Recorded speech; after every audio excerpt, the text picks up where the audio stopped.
Triggers and spoilers. You know, like when you opened it, poops. My little soda pop. This is my butt. This is my butt. Hey, we both have. Your butt looks amazing. Hey, this is my butt. Wow. Wow. Give it up, ladies. Oh, thank Holy you. shit. Thank you so much. I work really hard on it. But also, you know, it's genetics, so don't feel bad if you can't attain this goal. Honestly. My mama had a dump truck. That's for you. Thank you. And you gotta settle down. And then I gotta just get comfortable. I'm not gonna. I'm sorry. No, Okay. you're We're good. good.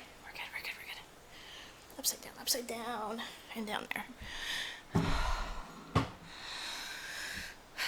I'll tell you what, I remember zero of this movie that I'm about to talk about. I watched mine yesterday and I'm like, how am I going to talk about this? I have zero recollection of this film, so I'm glad that you're going first. Oh, maybe I'll jog your memory. Maybe you'll be like Jared Leto, and I'm like, that's what happened. How does he laugh again? You're like, but like as Joker. Oh, you know, I've actually only seen that one once because it was trash garbage. The second Suicide Squad was so good. Was it? Comparatively? Yeah. Well, I mean, comparatively. Hot take.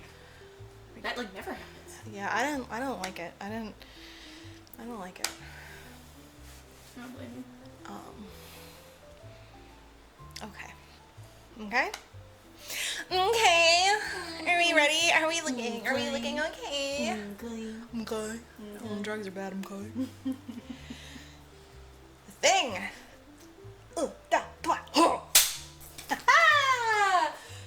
Welcome back to So Saw a Movie. I'm Courtney. And I'm Jen. And we're going to tell you about the movies that we so saw. Starting with Jen. So I saw a movie, Courtney. Oh my god, what movie did you see? Weapon. Sorry, I inhaled too hard.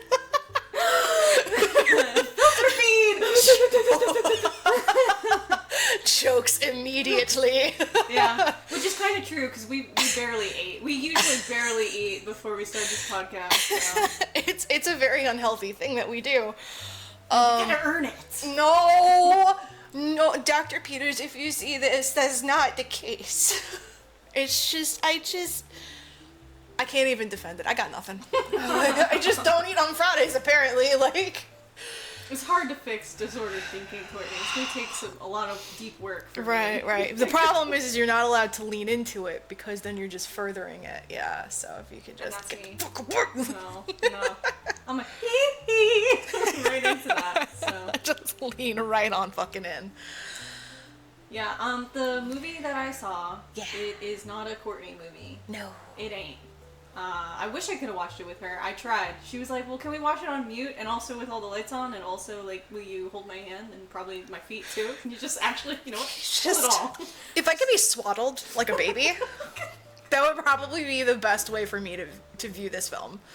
But also, too, I didn't want to subject her to that, right? Because, you know, I'm a good friend. But also, I just felt like, you know, if I'm going to explain it to her... Yeah. That kind of sucks. They'll be like, oh yeah, I saw that part on mute with a glare on my screen. It was cool. It was awesome. It was great. That part seemed cool. It was really deep. Well, I'll go ahead and start by saying that this movie was good in terms of Jen movies go. Jen movies, yeah. It's good. Jen recommends. So if you don't want me to spoil this for you, if you're going to go watch it, which I do recommend you watch it, you know, just come back. You know, sound off in the comments or whatever. Alright, I'm gonna do something a little avant-garde here. There is a small excerpt from the movie, it's like the intro, that some kid gives that like kind of introduces you in. So I'm just gonna start with that. Can you do it in a little kid voice? No, I don't think I will. Damn. I don't think I will. I tried, guys. I tried. Maybrook Element. No. Alright, Maybrick. Oh my god, I already fucked that up. No voice acting for me, no audible for me. Maybrook Elementary is a kindergarten through 5th grade. So this one Wednesday is like a normal day for the whole school. And then they had this teacher who was new. Her name was Justine Gandy. And on this day, she was going to her classroom. What dog? I don't hear anything. So, she's going to her classroom just like every morning, but today was different. Today, none of her kids were there. Every other class at that school had all their kids. Even the other 3rd grade Mrs. Belt taught was full. This is terrible. I got this from a website. I don't know if this is accurate. Shout out to Loft House, so, you know, some blog. I don't know if this is an accurate transcript. I didn't check because I'm bad at this. So, but Mrs. Gandy's room was totally empty. Well, not totally. There was one boy there, and his name was Alex Lilly, and he was the only kid in the class of 18 that came to school that day. And do you know why? He was the only one there because the night before, at 2:17 in the morning, every other kid woke up, got out of bed, walked downstairs, opened the front door, walked across the front yard, and into the dark, and they never came back. Which is not even true! They do come back. Spoilers! With a vengeance? They do come back. Yes, in fact. Oh. Yes. God, Great. you're so good at this. Oh my gosh. You're really good at this. And then there's a song that plays before, Beware of the Darkness, which is some kind of like olden, it looks like it's got a 70s vibe. Okay. It's like, beware of the darkness. Okay, but anyway. Okay. So like I said, child narrates that part. It's creepy. Yeah, it's creepy. Nobody talks about, like, I watched the whole movie obviously 2 times for the record. Once with my friends on Discord, shout out to our Discord, and then another time with my parents because I thought that would be fun. And it was. It was a hoot. I can't wait to tell you what my parents thought. So yeah, Oh yeah, my mom. Shout out to my mom. Thanks, Mom, for watching this with me. Thanks, Jen's mom, for having Jen. That too. Thanks, Mommy. My mom pointed out that the cinematography of the movie, it films from the back of people's heads, like you're following them. Interesting. So, and I think that's kind of cool because the movie is also broken down into people in the movie. Okay. So you start with Justine, who is the teacher, Mrs. Okay. Gandy. And everybody's mad at her because, like, where are her kids? And some people had, you know, like, Ring cameras and stuff, so they literally watched their child do the fucking Fortnite T-pose, or Gary's Mod T-pose, and, like, just run out into the darkness. And they're all like, oh, it's obvious. It's clearly this lady's fault because, you know, their parents always blame the teachers. Kind of hoping they'd, like, Naruto run. Yeah. Oh my god, that would have been sick. That would have been fucking funny as shit. Would have been fucking sick. Like, look at those guys. They're running so fast, so aerodynamic. Look at that. The wind ain't got nothing on them. You know, if they do a jump, they got nice thrust right Yeah, there. that's what I'm saying. Thrust Just and lift. Beautiful. Sad. Yeah, so kids, they're gone now, and they're mad at the teacher. It's a whole scandal. Right, because, you know, the teacher did that. So, like, my question was, what was the teacher's alibi? They don't ever go into that. Like, How does the teacher control several children in different houses at the middle of the night? That's not her jurisdiction. She's daytime. I agree. I totally agree. But, you know, It's not her turn to watch them. there is some, like, controversy with the teacher because she's, like, an alcoholic. She's actually described as a troubled person by one of the parents because he knows, like, her background. She actually got fired from the last school that she worked at for inappropriate conduct. It was with a faculty member, though. So, and she also got in trouble with the school, the current school, Maybrook, for driving a kid home.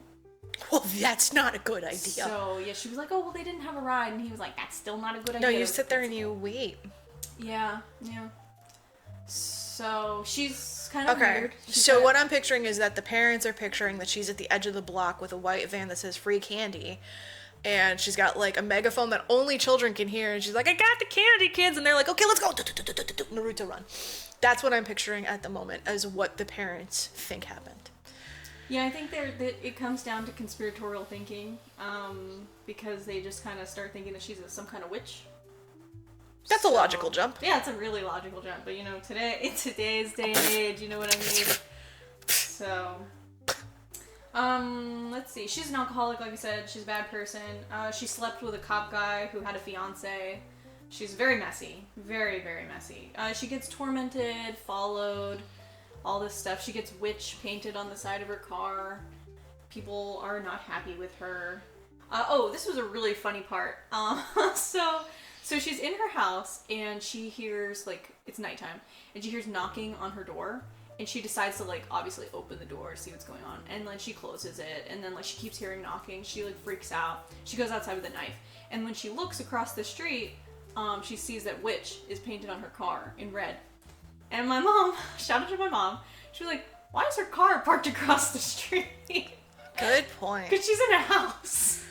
You've got your own driveway, love. I didn't even think about that. So shout out to Mom. That's a smart observation. So smart. It was so good. It really gave me a good chuckle. Well, maybe her driveway was being repaved with the bones of children. Exactly. Maybe that's what, you know, she's like, well, I ground up these kids' bones and I put them in the asphalt, but it's got to dry. Otherwise, you know, your car's going to just sink right in. So maybe that's why she's parked across the street. Maybe the allegations are true and she, you know, Hansel and Gretel'd those fuckers. A viable theory. A viable theory does not get explored, so. And then, you know, she meets up with the cop guy. His name is Paul. Classic, you know, kind of douchey guy name. Yuck. Yeah. And, Paul and they Blart. play yeah. Hey, he's the only respectable Paul. I like Paul Blart. He's fine. Well, He's now good. I'm just picturing Paul Blart. Okay, keep going. Okay, I'm sorry. Okay, well, he's got a mustache like Paul Blart. See? But he's not jovial. He's not jolly. He's kind of a piece of shit. Maybe But anyway, he's we'll seen get some into it. things. Oh, yeah. Well, he's done some things. He's a fucker. But anyway, dear. so at the bar scene, I took note of this other song. Because, like, the songs are really poignant in this movie because it all has to do with the darkness. You know, in our other episode, we talked about Woman in the Yard and how there was, like, a trend of the backwards stuff, like mirrors, etc. In this movie, there's a trend of the darkness, you know. And me, I'm a little afraid of the dark, so it's kind of like, ooh, spooky. I mean, a lot of people are, but... It's justifiable. You can't see nothing. Yeah. So, Paul and Justine meet at a bar, and a song is playing, and that song is Dark End of the Street. And I thought it was kind of interesting, because it goes like, at the dark end of the street is where we always meet. And I thought, so, like, these are supposed to be characters that are not good for each other. Okay. Or at least they just kind of are in each other's lives when things are not well, if that makes sense. Sure. So he comes to the bar, and she's all weird and awkward. She's all like, take a drink, take a drink. He's like, I just want a Coke. And it turns out Paul's going through some kind of sobriety thing. But he fucking forgoes that because, you know, hello. He's trying to get some strange. And, so they drink, and they, you know, obviously sleep together, and all that. But he's supposed to be, like, with somebody, but he tells Justine that they're not together, which is not true. His girlfriend or wife or whatever, Donna, is out of town. She's just out of town. Oh, he seems like a real stand-up fella. I hate him. I hate him. Oh, I hate him. I hate him. I hate him. I wish worse things happened to him in this movie, because there's a couple of things that happen in this movie that, you know. But anyway, so cutscene, they fooked, and then it's like cutscene to the morning, and she like plays on her phone, gotta get up, got a big day, da da da da, when the sun comes up. I don't know if you ever seen Russian Doll. That song has been so ruined for me by that movie. And that's when it's kind of like a Groundhog Day type show. It's got that Natasha lady from Orange is the New Black. Natasha Lyonne? Yes, I love her. She's so young She's to my have that icon. voice. I love it. She's my fucking New York icon. I don't even know if she's from New York. She's probably from New York. She's got those vibes. But she's hot, and I love her. But that show ruined that song for me because they play it over and over again because it's her birthday, and she keeps reliving the same day over and over and over and over, and dying on the same day over and over. Sucks. So it's a good show, for the record, if you want to watch it. But yeah, they overplayed that because it's like the song for that. And so you got that. I don't know, so Justine's all fucking crazy because she's crazy, I don't know. So she, follows Alex Lilly, which is the only child who... Didn't Naruto run down the street? Exactly. So she, starts following him because she wants to talk to him, and the principal, Marcus, he's all like, don't talk to him. Marcus is played by the guy who is... I'm not good with Marvel, sorry, sue me, whatever. He's in Shang-Li or whatever. He's the Asian guy. I'm terrible. Okay, I know who you're talking about, but I don't know his name. He's incredibly good in everything he does. He was exceptional in this movie. He's the principal. So cool. He's all like, don't do that, and she's all like, okay, sure, I won't, and of course she does. Wink. Yeah, exactly. And then Alex is all like, leave me alone, because he's like, don't talk to me, you know. So, and then he runs away from her too. And all this stuff, and then she decides to go to the liquor store because, you know, she's an alcoholic. And she gets in there, she's looking at liquor, and that you can, like, because you're following Justine, you can kind of see there's a lady that's, like, running after her, but Justine doesn't know, because she's all like, la-di-da, do I want vodka today, or whatever, I just want something that burns. And then, Donna comes around, and she's like, did you fuck him? And Justine turns around, and she's like, what?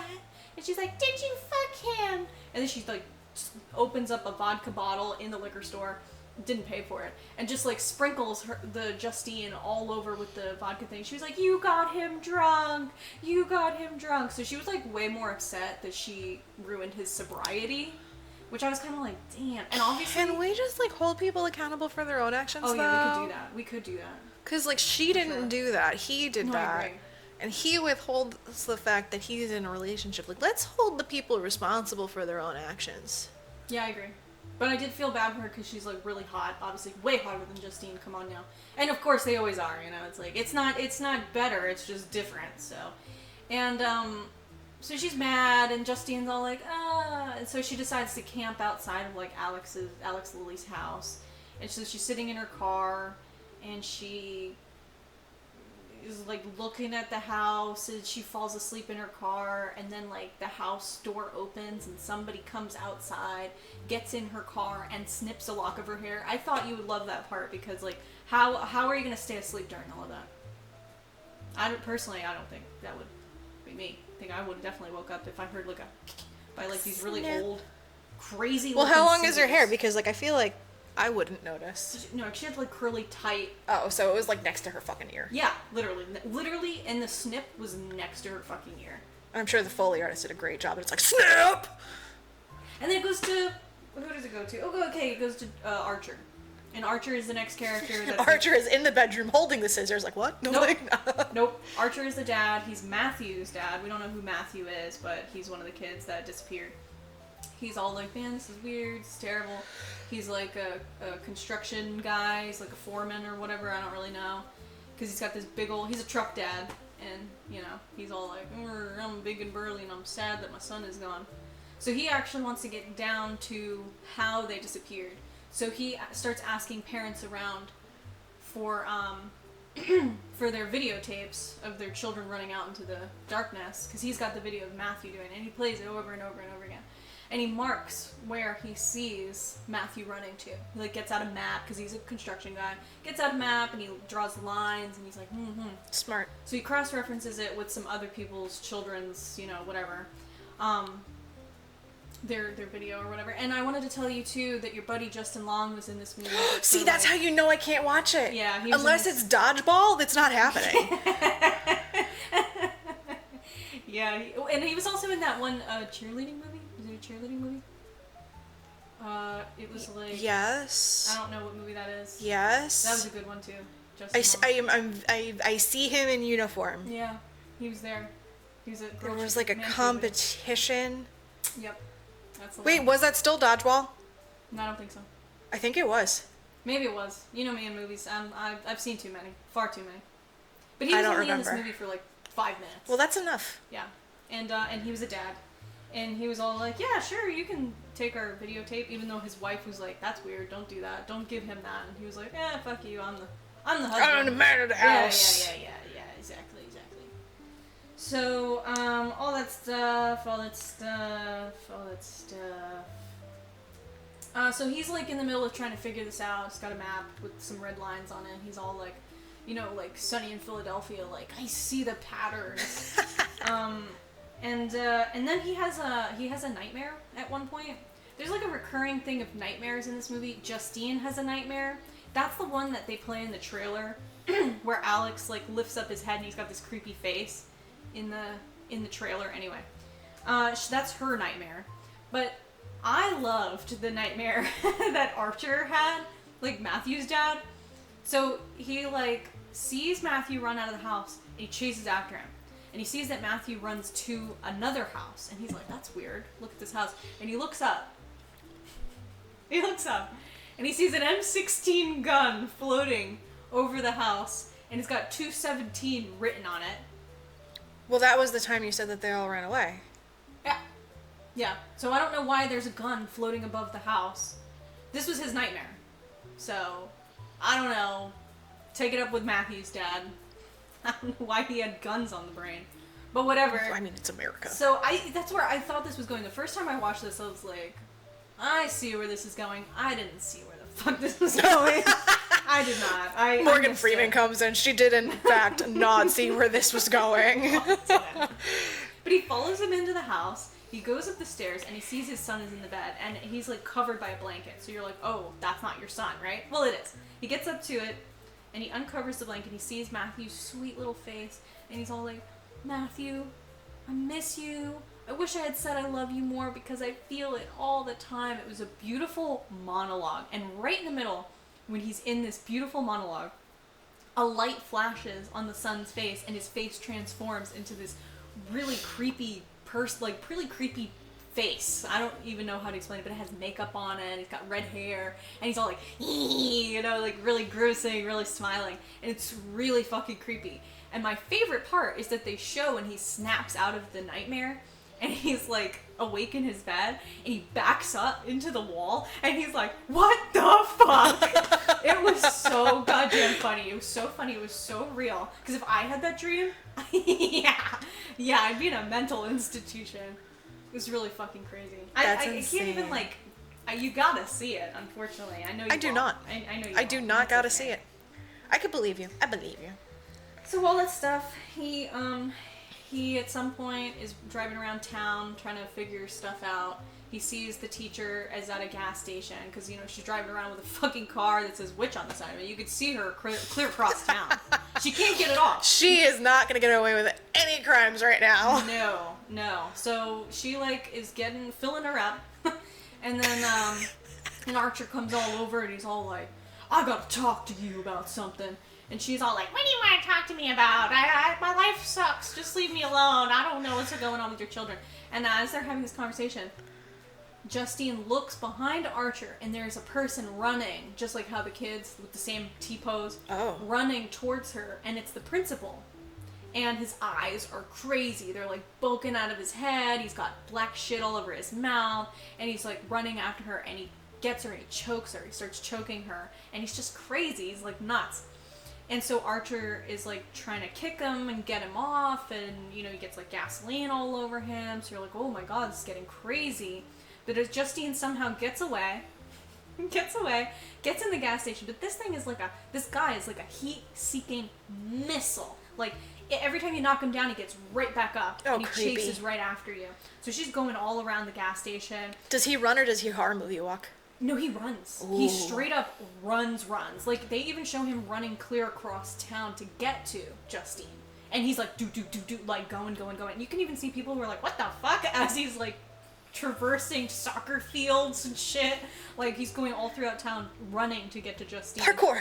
Yeah, but no parkour, just straight running. That'd be so funny. And it's funny because they all run in a diagonal way. Like, they don't run straight. It's very confusing, but if you see the movie, they run at an angle, as if you were to have a point.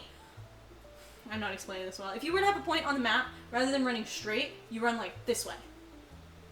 And they show that. I don't know how they get the angle down in the movie, but you can clearly see they're towards a certain trajectory. So anyway, so she runs around the gas station, and she kind of like loops around.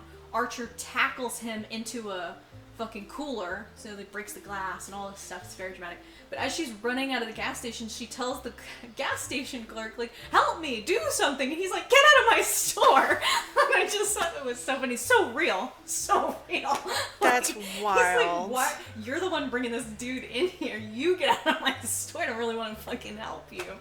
So I thought that was funny. And then bam! As soon as you see Justine, like, running out of the gas station, they switch to Paul, and now we see Paul's perspective. Paul's the cop, as a simple reminder. Paul Blart. The teacher. Yeah. And, you know, we find out that his wife, Donna, hot Donna, 70s show,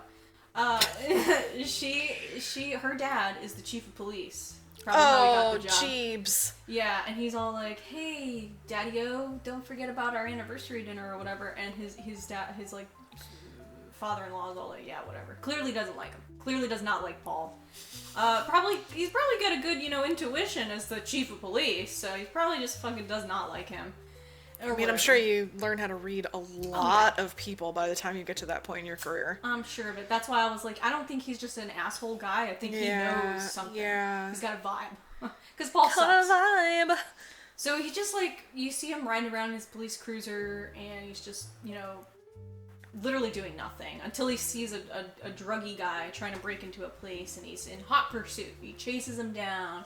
And he gets him, and he finally tackles him and arrests him, and he goes with the same spiel. You got anything in your pockets that's gonna stick or poke me or fuck me or whatever? And he's all like, no, nothing at all. I have this dildo. And of course, you don't know. The druggie could be fucking lying. You have no fucking idea. Yeah. So he sticks his hands in the guy's pockets, and of course, he gets hit by a needle. He gets stuck. I think I saw this. Yeah, he gets stuck by a needle. He freaks out. He punches the guy. I did not see this. Punches the guy, leaves him out cold. This guy is slumped across, next to the cruiser. And he's, applying first aid and whatever. And he goes back to him. He's like, do you know if you have AIDS or anything? He's like, I don't know. It's fucking hilarious. So he basically tells him, there's an intricate needle tracking system in the drug world where you could tell, it's like the COVID fucking app, when they had the, you've interacted with someone who's tested positive. Now I'm going to tell 12 of your friends. It's wait.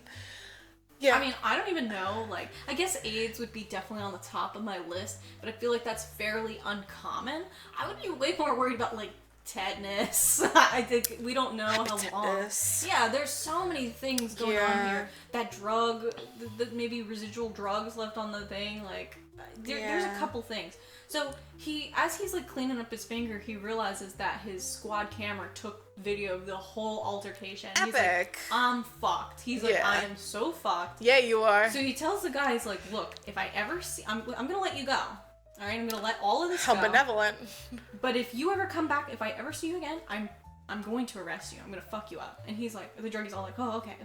And then we have this really sad scene of this guy walking in the rain to get to his tent. The drug guy? The drug guy, whose name is James.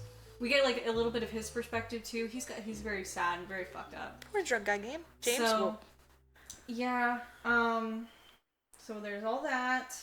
Oh, he tells the chief of police. He pulls him to the side. He's like, look, here's what happened. And the chief tells him, basically, you got a month before that thing probably gets recorded over. So if the guy doesn't come back, you're in the clear. Don't even worry about it. And I just thought about it. It was so funny. If I could reenact it for just a minute. They did a scene of the chief of police talking to him without showing his face. So we just see the chief of police's back, and he's doing so much stuff to convey that he is talking. It is me talking to you. He's all like, yeah, exactly. So it's gonna get recorded over in like a month, and if everything's okay, then don't even worry about it.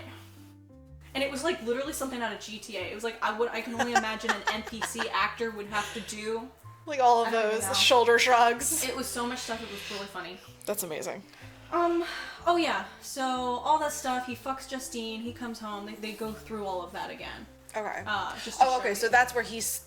Okay, so he came from that, did the stuff where he was not making good choices. Right. So he started off the day with making poor choices. Yeah, well, he's also a piece of shit. I mean, you can kind of get the vibe that he makes bad choices on a regular basis. Well, those people aren't really the best people to hang out around. No, definitely not. So, but he comes home, and Donna's home from her trip early, because of course, and she's all like, oh, Paul, you're a piece of shit. Because she clearly knows, he did something wrong. She probably smell it.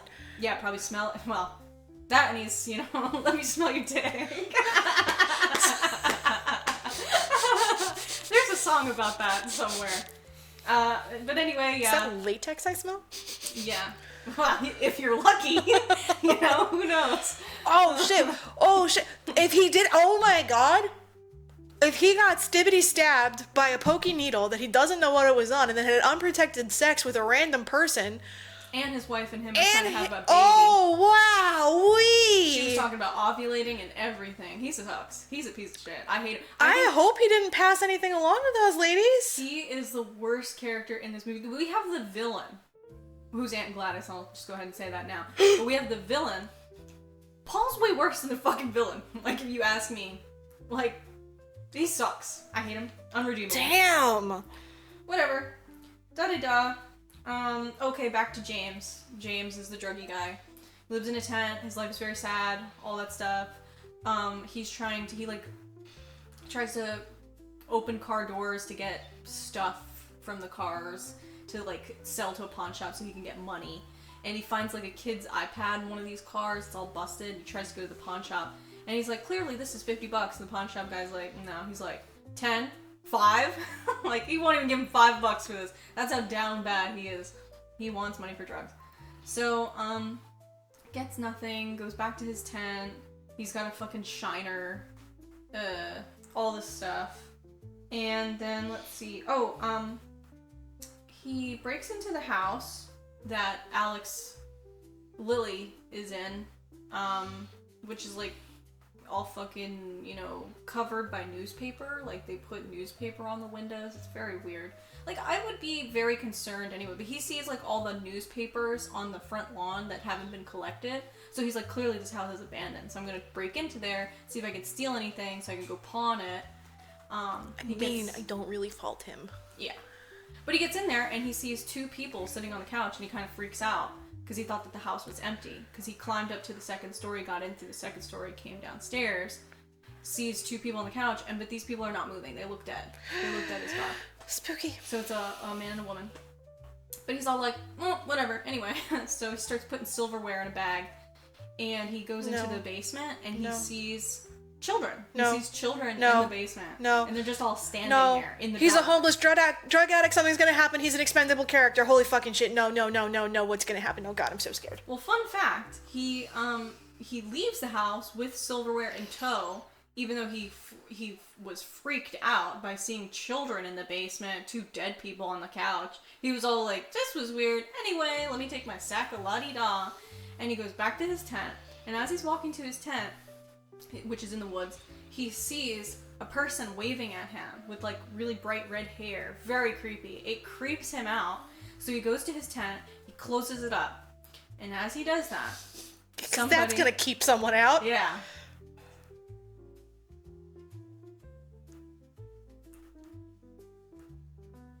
Anyway, somebody opens the tent. Like, they open it really slowly. Menacingly. So he arms himself with a bunch of needles. Got a handful of needles. These ones are HIV positive. Let me just make sure. Okay. And now, poison damage. So anyway, so it opens, and then he fucking stabs this person in the face with all this handful of needles. And it turns out to be Paul. Paul chased him into the woods. Why the fuck would he do that? Him. He was fucking following him for some reason. What are you opening zippers like that for? He's fucking dumb. And I'm glad he got some needles. You know what? I'm not gonna victim blame, but, like, just identify yourself from outside. It's not like it's a thick wall. Also, as the police, before you enter someone's residence, you're supposed to announce yourself. You're supposed to have a warrant. You got a warrant to open this tent, buddy? Yeah, seriously. Put the zipper down, Paul. So whatever, he sucks, he gets needles to the face, so I'm kind of like, alright, cool. So then he's all like, oh, Paul, don't fucking kill me, because he's like, Paul literally has a shotgun to this guy's face, because he's making great decisions. What the fuck is he following with a shotgun for? He's making fantastic decisions. I don't know. This guy sucks. He's like, oh, you're gonna ruin my career, so I think I'll just kill you instead. That'll fix be better. all my problems. That'll be better. Bro sucks. The guy on your fucking video shows up dead. That does not put you in... You're an idiot. So James is all like, look, I know where the kids are. I know where those kids are. And I'll show you to them if you don't kill me. And Paul's all like, okay. So he gets him in the cruiser, takes him to the house. And of course, James is thinking about the reward money, because I guess there's like $50,000 for finding these children or whatever. Bro, you're gonna get killed anyway. For sure. So Paul just, like, puts him in the back of the cruiser and walks straight into the house.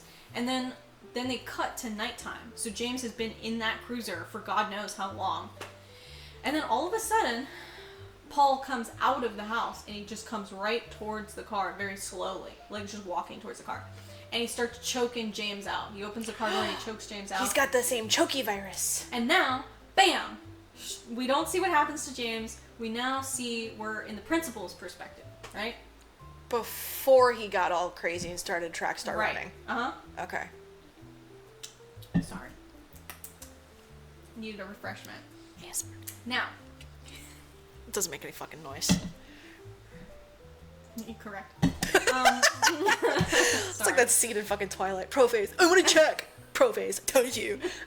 That's what just happened with Red Bull cans. Sorry, I just had to see for myself. Oh, Anyway. Where's an apple? Let's show you a cool trick. You just start choking because I smell so bad. Alright, back to weapons. Fuck, I'd Principal. much rather talk about Twilight. It's the skin of a killer, Bella.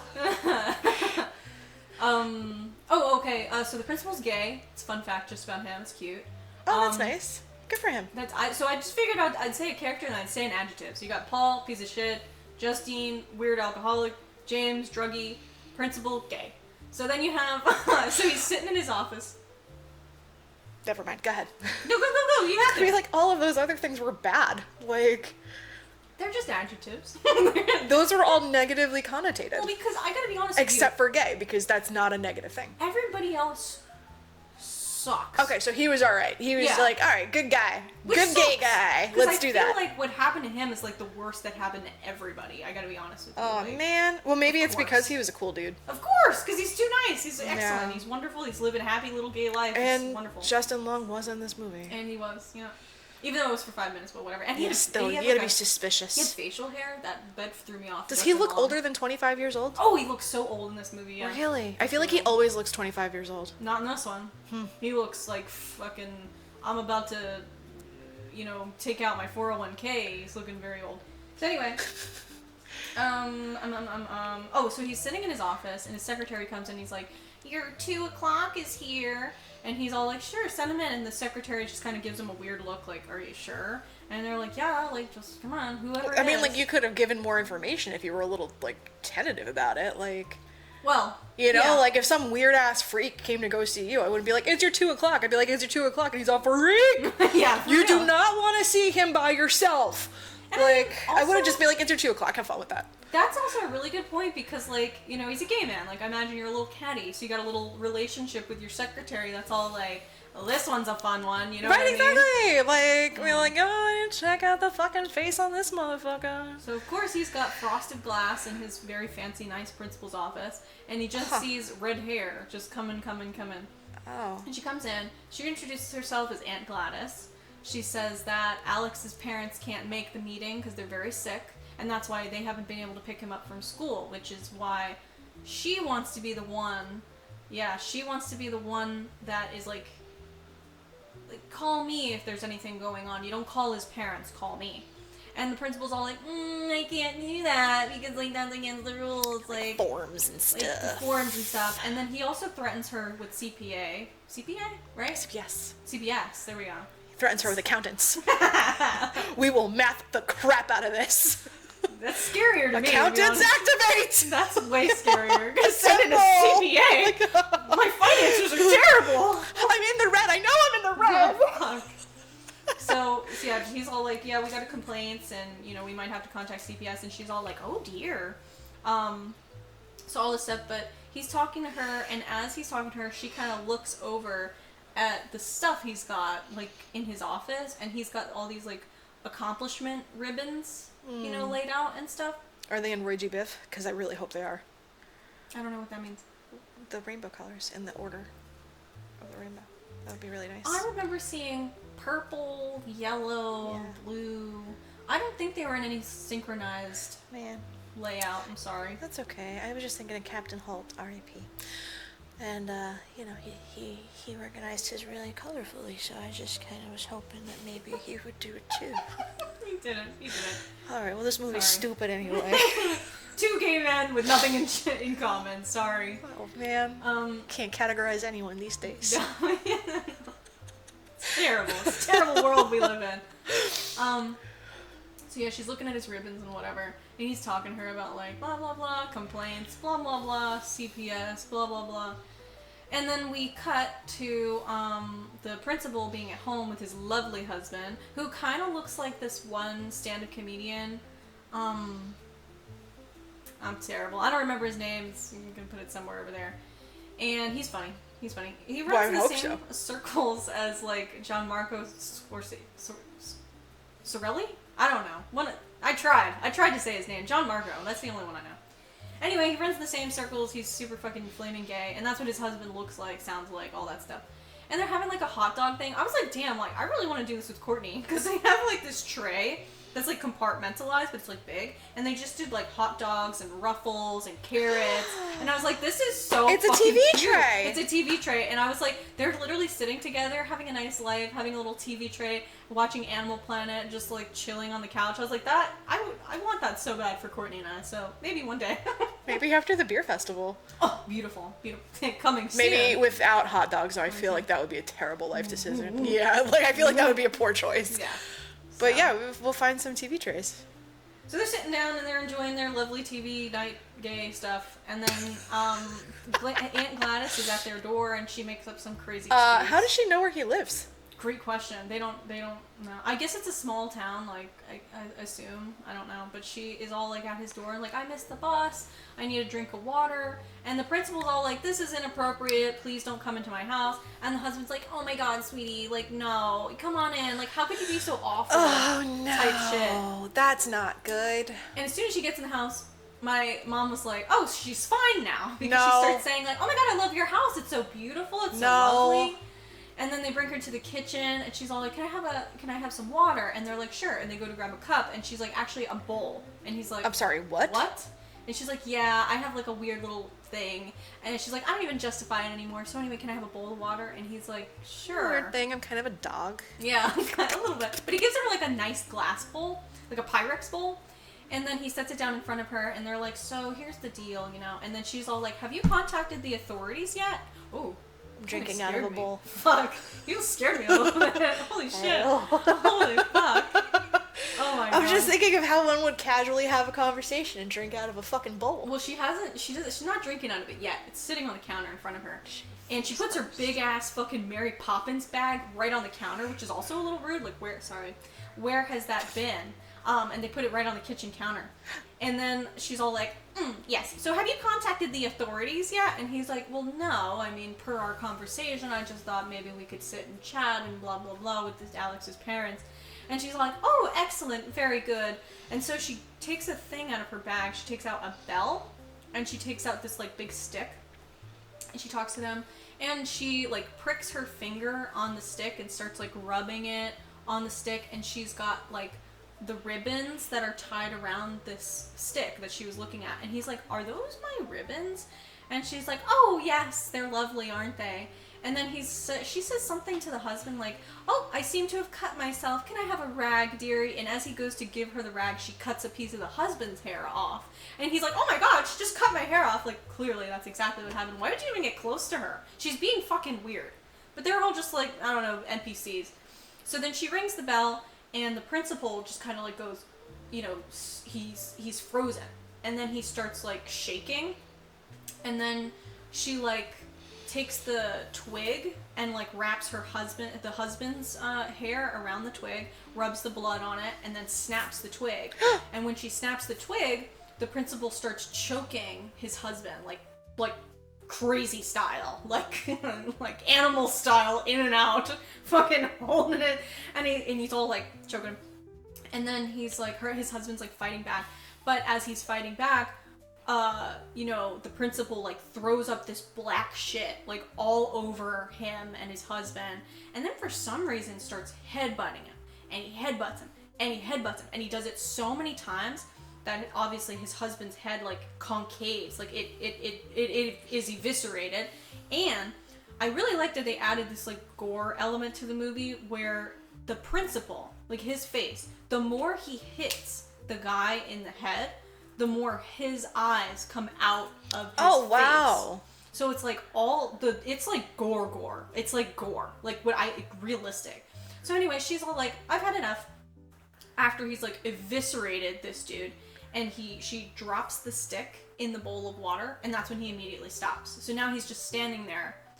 And then she gets a blonde strand of hair out of her bag, which I guess is Miss Gandy's, right? And wraps it around the piece of the stick and snaps it again. And now he's running, and that's where we're at now. We're targeting, yeah. Right. So, all that let's see. Okay, so now they are. This is where my notes just kind of fall off the deep end. So I'm just gonna try to wrap it up real quick here. So they are at the gas station. I already said tries to kill Justine and all this stuff. And Justine finally gets in her car and drives away. So the principal is like chasing her. And as he's chasing her, he gets hit by a car because obviously he has no sense of, like traffic laws. Right. He's just, locked and loaded. He's locked and loaded like a heat-seeking missile. So he just like goes after her. And so he gets hit by a car, and then they show that he's got all his body parts like all over that they didn't wear before. And it's all like kind of like sad. So Archer and her. Is he dead? He's dead as fuck. Okay. So I just wanted to make sure. Sometimes they get up from that. No, that's fair because it's fair, but. No, he was fucking super dead. So then, we find out... Oh, yeah, so then we find that, after the principal dies, Archer and Justine decide to camp out at Alex's house. Because they're like, this is weird. Like, there's newspapers over the thing. Like, nobody's coming to get the newspapers, but Alex clearly lives here. And then, bam, they cut to Alex, and Alex's perspective is he has an aunt coming to visit on his mom's side of the family. Her name is Aunt Gladys. She's very sick. She's not going to live for very long. So the parents are going to take her in, because she's family, of course. So he's all, like, not cool about it. He's, like, kind of upset because he doesn't know this lady at all. So, and then Aunt Gladys comes to the house overnight, and the next day he wakes up. His parents are all weird. Like, they're sitting at the kitchen table, and they're not being responsive. And Aunt Gladys basically tells him, here's the deal, kid. You're not going to tell anybody that I'm here. Otherwise, I can make your parents do stuff. Like, I can make them kill each other. I can make them eat each other. So you do not want to tell anybody that I'm here. And he was like, yep, okay, good enough for me. Because, like, she even shows him what she can do. She shows him the stick thing at the dinner table, and she makes his parents, like, stab themselves in the face with the forks. It's really crazy. And Alex is so sad, like, he's trying to stop them. He's like, no, Mom, Dad, like, stop. It's really heartbreaking. It's really sad. So anyway, they show all the sequences of him going to school and living every day like this for God knows how long. He literally goes to school and he comes back and the house is dark. And he's got to feed his parents because they're, like, kind of... Or they're still alive. They're still alive, so all he can do is feed them soup. So he just opens, like, Campbell's and, like, spoon feeds them and all that. And we kind of find out that Aunt Gladys is stealing their life force. But it's not enough. So she gets really sick at one point. And Alex, because he's a kid, he's like, what can I do for you? Right. Because he's like, if I cure you, you'll go home, right? And she goes, I'll go home if you can help me. So he's like, how can I help you? She's like, go to school and get me one thing from everybody in your classroom. I want one item from everybody. And he's like looking around the room. He's like, what can I grab? He's like looking at keychains. He's looking at, pencil cases or whatever. And he gets a glimpse of the cubbies that they have. And everybody hand wrote their name. They've got like a name placard. So he decides to take those. He takes those home. And then she shows him how she's going to do this. And she gets all the names and she does the stick thing, and then they all run into the house, and Alex just kind of like sees all his classmates do the thing into their house, and then they just line up in the basement and they just stay there. They just stand in the basement. They're at disposal, yeah. So now, not only does he have to feed his parents, he has to feed literally all of his classmates too, because... Jeez, Aunt Gladys sucks. Yeah. But like, what's crazy is this lady doesn't seem to get any better. Like, I don't even understand why she's doing any of this. Like, and what kind of life do you have? You literally stay in the house, like, all the fucking time. Like, no Uber Eats, no, like, doing anything. Like, you have no life. Like, just give it up already. So basically, she's a witch. That's the story. And a lot of people on Reddit noped out of the story after that, but I kind of like that they're bringing witches back. Like, Halloween, witchy vibes. Like, I thought that was kind of cool. We're bringing witches back. Kind of reminds me of the Sanderson sisters, you know? Like the, children type shit. So, long story short, stuff happens. Aunt Gladys is like, well, I guess we're gonna leave tomorrow. So, and he's all like, what? Like, oh, you betrayed me. Pikachu, you know? So, I can't believe someone who would do that would do that. Yep. So he's upset about it. But the night that they're gonna leave, she like booby traps the house. She's got like his parents set up right outside her room, and she's got like a salt line, and she tells him, don't step over the salt. And he's all like thinking about it, of course, because he's a kid. And this is the same night that the teacher and the dad are gonna break into the house. So they break in, they find Paul. Justine's like, what is Paul doing in here? And Paul's just standing there. And then you also have James, the druggie. He's also just standing there, but he's guarding the basement. He's like standing right outside the basement. Paul's like right in the kitchen as soon as you walk in. And Justine didn't know, obviously, because she didn't know any of this, but she steps onto the salt of where the kitchen salt line was. And when she does that, Paul attacks her. And then she takes his service pistol and shoots him and kills him. And she's all like, Paul! Like, fuck Paul. I'm glad he's gone. So there's all that. And then, you know, James is trying to choke Archer to get him to not go in the basement or whatever. But then obviously Archer is like getting choked out, and he sees that there are children in the basement, and he's like, oh my god. So he like tries to beat up James, but then Justine comes around and shoots James again, like with the service pistol. So she shot 2 people already by this point, which is like cool, I guess. And like when she shoots him, his head fucking explodes. It was Jesus. disgusting. So, and then so then Archer's like looking in the basement, trying to find Matthew, his son. And while all of this is happening, Alex is upstairs, and he decides to step on the salt line because he wants to go into Aunt Gladys's room. And when he does that, his parents, who are guarding the doors, attack him. So he runs back into his room. Oh. But the setup is, in his room, he has a bathroom, and that bathroom is a Jack and Jill bathroom that adjoins to another room. So he kind of does like a loop-de-loop and pull, and then goes straight into Aunt Gladys's room. He like loops out his parents, which is really clever. He could have just done. So you're kind of like expecting Aunt Gladys to be in the room, but she's not, and he's all kind of confused by that. So his parents are like literally shredding the door because they're like heat-seeking missiles. So they're shredding the door. So he decides to grab a stick and Aunt Gladys's like wig, because that's that red thing she wears, because she has no hair or whatever. Well, she has some hair. She's got like a couple strands, 5 maybe. And then so he gets in the bathroom and he starts doing the stick thing. He wraps Aunt Gladys's hair around the twig, and as he's doing all of that, you know, Archer's looking down in the basement, and he's turning around children. He's turning around children in the dark, obviously with a flashlight. Spooky. And all of a sudden, Aunt Gladys comes. Jump scare. She's in the basement the whole time with Just them, sitting in the dark? I guess waiting.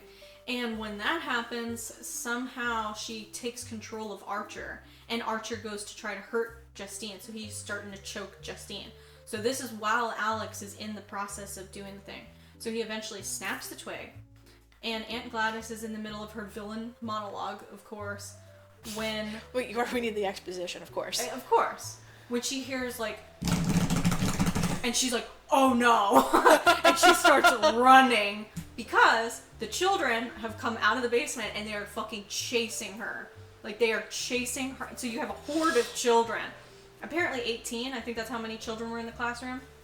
You have 18 children chasing after her, and she's running through people's backyards. So you have people going like, what is going on? Like, these children broke through glass. They're like, it was so funny because they showed this one scene where Aunt Gladys runs through someone's house, like opens the door, runs through the kitchen, through the living room, and then she gets away, but then like all the children come, and these people were having dinner or whatever, or breakfast, and they're all like, holy shit, like a stampede of children, like literally running after this lady.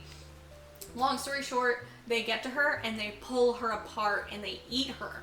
They're eating her face. They're tearing her apart. Jesus Christ. So Archer is like chasing after them, right? Because he's like following them clearly. And then when he gets to the last house where they caught up to Gladys, he sees all the kids standing around in a circle, and they're all covered in blood, and he's like, oh, holy shit, what the fuck? And as he gets closer, he sees that these children tore him apart, tore Aunt Gladys apart. And he goes, Matthew, and then Matthew turns around and he looks at his dad and he hugs him and he's all like, damn, I missed you. But Matthew's catatonic. Like, these children are totally catatonic. Oh, because doesn't he have to drop it in the water? Yeah, I don't know if he ever... Like, he didn't, like, release them. I don't think he ever does release them, because we find out that the monologue narrator child says that Alex's parents are now being fed soup, but not by Alex. Meaning kind of like... They're in a home or something. Yeah, and Alex actually went to live with an aunt that was nice. They were like, this was a nice aunt he actually went to live with. So, so Alex, I guess, is living with someone else now. His whole life changed, which is terrible, sad. And then one of the last lines from the movie was that some of the children started speaking at the end of the year. So it took them all year to like grow out of that curse or whatever. Mm-hmm. So it was that's how the movie ended. They tore her apart, and that was it. Movie done. And then this is the best part. So my dad watched that whole movie, and then at the end he goes, "This was his comment." Okay. All right. He's like, okay. Oh my god. He was like, that was such a fucking stupid movie. And my mom made most of the comments throughout the movie and astute observations. And I feel like I traumatized her a little bit, so I'm really sorry, Mom. And my dad just thought it was dumb. So yeah, that's that. Well, when you had told me about the floating alarm clock gun combo, you know, sold at Walmart, I Googled it because I have no intention of seeing this film. And you know, people were talking about it. Apparently 217 is an important number politically for like a fucking gun control vote or something. So like, you know, I don't know, people are like, it's like a metaphor, bro. Yeah, it's a metaphor, he's a grease. Yeah. But I have to say I liked it. I thought it was campy. It was like a campy horror movie, which are like my favorite horror movies. So it had funny parts, it had scary parts. And it was a nice distraction from the actual horrors of the world. Which is my final comment. Bro. It's rough. The world is scarier. So I don't know, it was kind of cool to be like, oh, witches. Yeah, right, it's magic. It's, you know, things that cannot happen outside right now. And it had a happy ending, technically. Technically, they tore her apart. The only thing I had a question about was, like, was she actually Aunt Gladys? Like, was she actually related to Alex? Like, does Alex have, like, witchy stuff in the family? How interesting is that? Well, I mean, he was able to control the stick.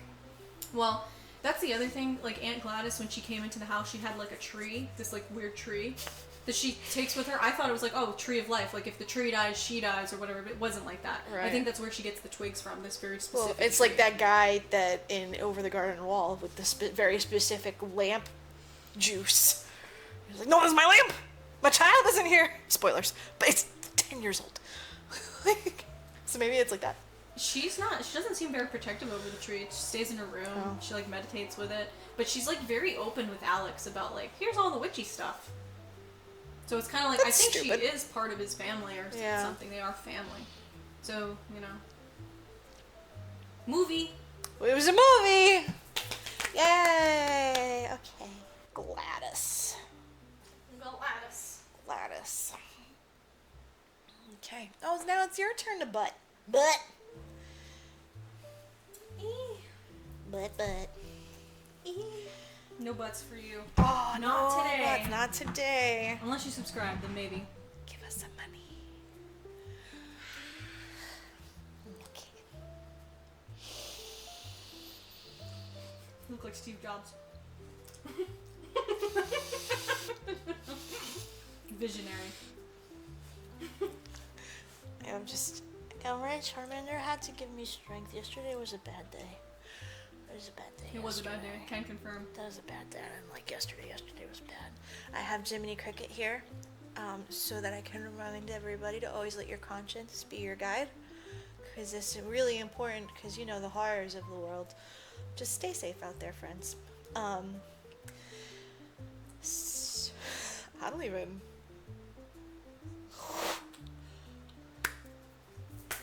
So I saw a movie. What movie did you see? Tron Ares. a movie I would never see. Like, you would actually physically have to take my eyeballs out and take Yeah. them through the movie theater. Well, what's good is I know nothing about the Tron franchise, so, you know, it made complete sense to me. All I know about Tron is I feel like there was a brief reference to it in one of the Kingdom Hearts games. That's it. That's all I got. And I'm not even 100% sure that that's a thing that happened. I feel like I can remember Sora wearing the stupid helmet, but I don't know. So, I'm going to actually rely on my notes because I saw this Saturday, which is way too much elapsed time. In between then and now, I also saw Pacific Rim for the first time, so that you could just shake the Etch-a-Sketch. So, okay. It was this year, obviously. It's still, well, actually, I don't think it's still in theaters. When I looked for tickets last week, you know, my boyfriend and I were trying to, like, make the dates work and stuff, and then I was like, all right, well, maybe next weekend, which would be, like, right now.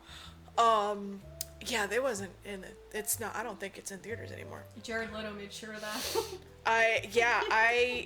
It was like an alarmingly short amount of time in the theaters. So science fiction, action adventure. It was directed by a name that I'm not going to try to even, I don't know what that symbol means. He did Maleficent and he did like one of the Pirates of the Caribbean movies. I don't know which one because I've seen one of them. They all look the same. I don't fucking know. But his name is like Joachim Roning or something like that. I don't know. There's a lot of vowels. It's definitely not something I know how to read. The soundtrack was done by Nine Inch Nails. Which the soundtrack fucking slaps. Also, Trent Reznor was one of the executive producers. I noticed during the opening credits. I was like, well, that's fucking neato bandito. And Jared Leto was also a producer. It's got a whopping 52% on Rotten Tomatoes. Yep. 2.8 out of 5 on Letterboxd, 63% on Google reviews. Evidently, Mr. Beast was used in marketing. He is not in this film. It's rumored that Disney's pulling the plug on the entire Tron franchise after this film flopped so hard. So it flopped. And like the synopsis, Jesus Christ. This kind of sucks because I did Companion. And it's like, if you've seen one AI movie, you've seen a fucking million AI. Like, it's the same. Everything computer. Everything like, AI. Recycle. It's like, ha ha ha ha ha, again! And like the whole world is like, yeah, let's eat it up! So, you know, the marketing synopsis is, mankind encounters AI beings for the first time when a highly sophisticated program, Ares, leaves the digital world for a dangerous mission in the real world. Get real, Dr. Phil. Get real. I'm sorry. So we got Jared Leto as Ares, because, you know, naturally he has to be the main person in the film. He looks like an AI. Evan Peters is Julian. Ooh. If you don't know, you do know who he is. You know. He's in X-Men Apocalypse. He's in WandaVision. He's in Monster. This guy's got dead eyes for real. I love Evan Peters. The AHS girlies. I don't watch it because I get scared. Oh. So Greta Lee was Eve Kim, actually in Russian Doll. And then Jodie Turner-Smith was Athena. And then our secondary group of characters, Jeff Bridges, I guess he reprised his role as Kevin Flynn. I don't fucking know. Hassan Minhaj from The Daily Show, and he's a comedian. He's AJ. Arturo Castro is Seth. He's from Broad City. And Gillian Anderson as Elizabeth, who is Julian's mom. She's Scully in The X-Files, and I did not put that together in the theater. It's been a long time. I know. I was just like, I don't know. And like, my boyfriend's like, the truth is out there. And I'm like, sure. Like, when I was doing the notes, I'm like, she's in The X-Files. And he's like, bro. And I was like, I'm slow, but I get there. But I've also only maybe seen 7 episodes of The X-Files. So And I tried. He's pop culture fluent. He's crazy good at really that good shit. at that. Crazy. Like how I can pick out a fucking famous voice out of, I'm like, oh, that's Stephen Colbert. And it's like, you know, we're watching BoJack Horseman, which, that awesome cameos, but like every time I'm like, is that Patton Oswalt? And then I just sit there and I wait until the end. I'm like, oh, I knew it, I fucking knew it.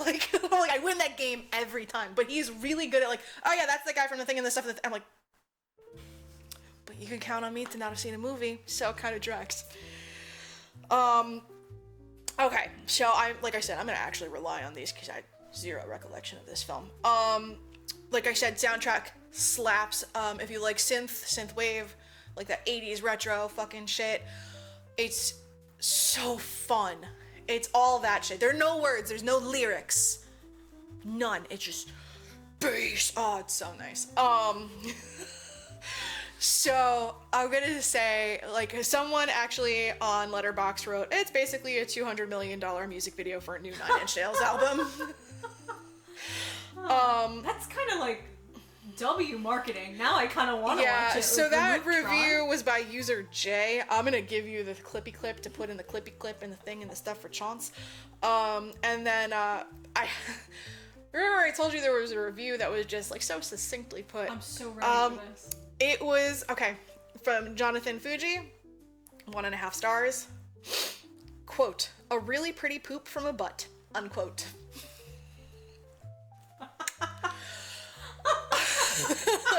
That review is probably my favorite review of anything ever. I don't do reviews because I have shit taste in fucking movies. I thought Heavyweights was funny. I love Ace Ventura 2 When Nature Calls. Both of those are trash, garbage films. Hats off to you, Mr. Fuji. I know, a really pretty poop from a butt. I love it so much. I was like, well, this is what I'm going to use for everything henceforth to the end of my days. Like, you know, I'm going to get a fucking email and be like, well, this is a really pretty poop from a butt. Like, I love it. I love it. So now it is really pretty. So he's not really wrong. Like, Sorry. I feel like the movie was fine. Like, it was fine. I don't think it's as bad as everyone is saying it is. Like, because, like, objectively, it was entertaining to watch. But the plot was the same as every other AI plot ever to ever exist. So you can't tell me, like, oh my god, Companion was, well, I mean, Companion was pretty fucking good. But, like, you know, like, I loved iRobot, but I hated this. It's the same fucking shit over and over and over. Like, alright, if we're gonna recycle a fucking plot line for the rest of eternity, you can't be like, oh, it's stupid. Oh, now it's stupid? Now it's stupid? It was stupid the whole fucking time. Like, so, you know, just to, like, give an inch there a little bit, but also because I know Disney's legal team is really, really fucking on top of shit. You guys are great. Good job. So, I mean, like, it was really pretty. The soundtrack slapped. The plot was, it was weak, bruh. It was weak. So we're opening up in this, like, fucking, I mean, if you know Tron, it's the grid. I didn't know what the fuck that was. I'm like, what are we doing? What is this shit? Why are there so many lines? Yeah, just imagine a vaporwave wallpaper. Yes, that's what you need to think of. But instead of like purple glowy, it was blue glowy. Ooh. I know. It's, you know, but you know, the colors of the little glowies was actually really important because it helped you be like, well, I don't need to think about who I saw on screen previously. I know who the bad guy is. You need to know nothing. You just need to know light glowy is good, red glowy is bad. That's it. That's all you need in this whole fucking film. It's color-coded. It is. It's color-coded. It's great. So we're in the grid, the blue grid, and they're doing like this news stuff about Kevin Flynn dying, and you know Kevin Flynn is Jeff Bridges. He was Big Z in Surf's Up. Oh. I only know children's movies. I didn't see The Big Lebowski. Great movie though. Is it as Fantastic. great as Surf's Up? Is Bill Hader in it? Bill Hader? Jim Hader? Jim Hader. Which one's Napoleon Dynamite? Jim Hader.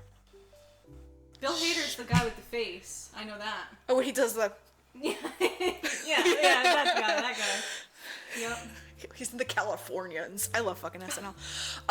But yeah, no, it's got Napoleon Dynamite in it and Shia LaBeouf. Just do it! Do it! Yeah, no, Surf's Up, great film. I don't know anything about The Big Lebowski. Is that like bowling or something? And yeah. Bathrobes? He's also called the big dude in that movie. He's just kind of like a gruff, lonely guy who's really good at bowling. Yeah. As they are. Yeah. Oh, what's that guy's name? John Goodman's in that movie. He's really funny in that movie. He was in The Borrowers. Yeah. Oh, and he's Sully in Monsters. Only children's movies. That's where I start and stop. So it opens up, Kevin Flynn died, blah, blah, blah, blah, blah, blah. And then, so apparently he was part of this company called Encom, and then there was, another guy. This is, part of, I guess, the Tron lore that you don't really get, but it's apparently important. I don't fucking know. I had to Google stuff. There was another dude in Encom that went and he broke off and he did his own thing, and he created this rival company called Dillinger. But he was the guy who made, the Master Control program, which is evidently fucking really important, because without this, you ain't got squiggity squat to write about. We're talking about Kevin Flynn dying, blah, blah, blah, and they talk about Encom and the future of Encom being with this chick lady person, and then, Dillinger is still doing their own fucking shit or whatever. And then it cuts to some, super fun red laser stuff. So we got red lasers, bad guy. But, they don't really tell you, but, and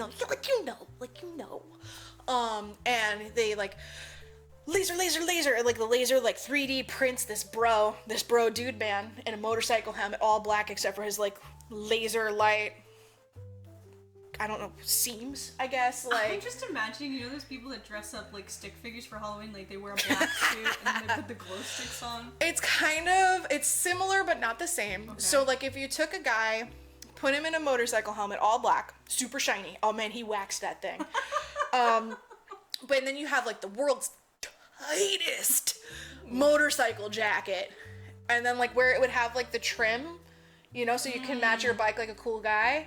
The trim glows like a gaming chair. Yes, exactly like that. Okay, so you have a gaming chair with a motorcycle helmet, and then he gets 3D printed out of lasers, because that's how that fucking works. And, he comes up and then he shakes off all of the fucking, what are they called? The supports when you do 3D printing, right? Because you can't just, 3D print the Bulbasaur. You have to, support it. Just saying. So he shakes off the support. And then, some other fucking 3D printed motorcycle gaming chair comes and he's like, I'm gonna hit you with my red Xena Warrior Princess Frisbee. And I'm serious. They have red Xena Warrior Princess Frisbees. We're so they got the thing and the stuff, and then this thing's got these lasers on the edge, but somehow they're still able to grab it, which I didn't understand in Xena either. I didn't understand how she had a perfectly circle fucking knife and just grab. Didn't you just cut your palm? Didn't you just... Ow? I don't know. I have to hold knives by the tang thing. Personally, I can't just palm the edge of a knife. That's insane. You could if you wanted to, but... not if I'm cutting lemons. Ouchie. So they have a fight, and then, OG gaming chair falls. And then, you see from underneath.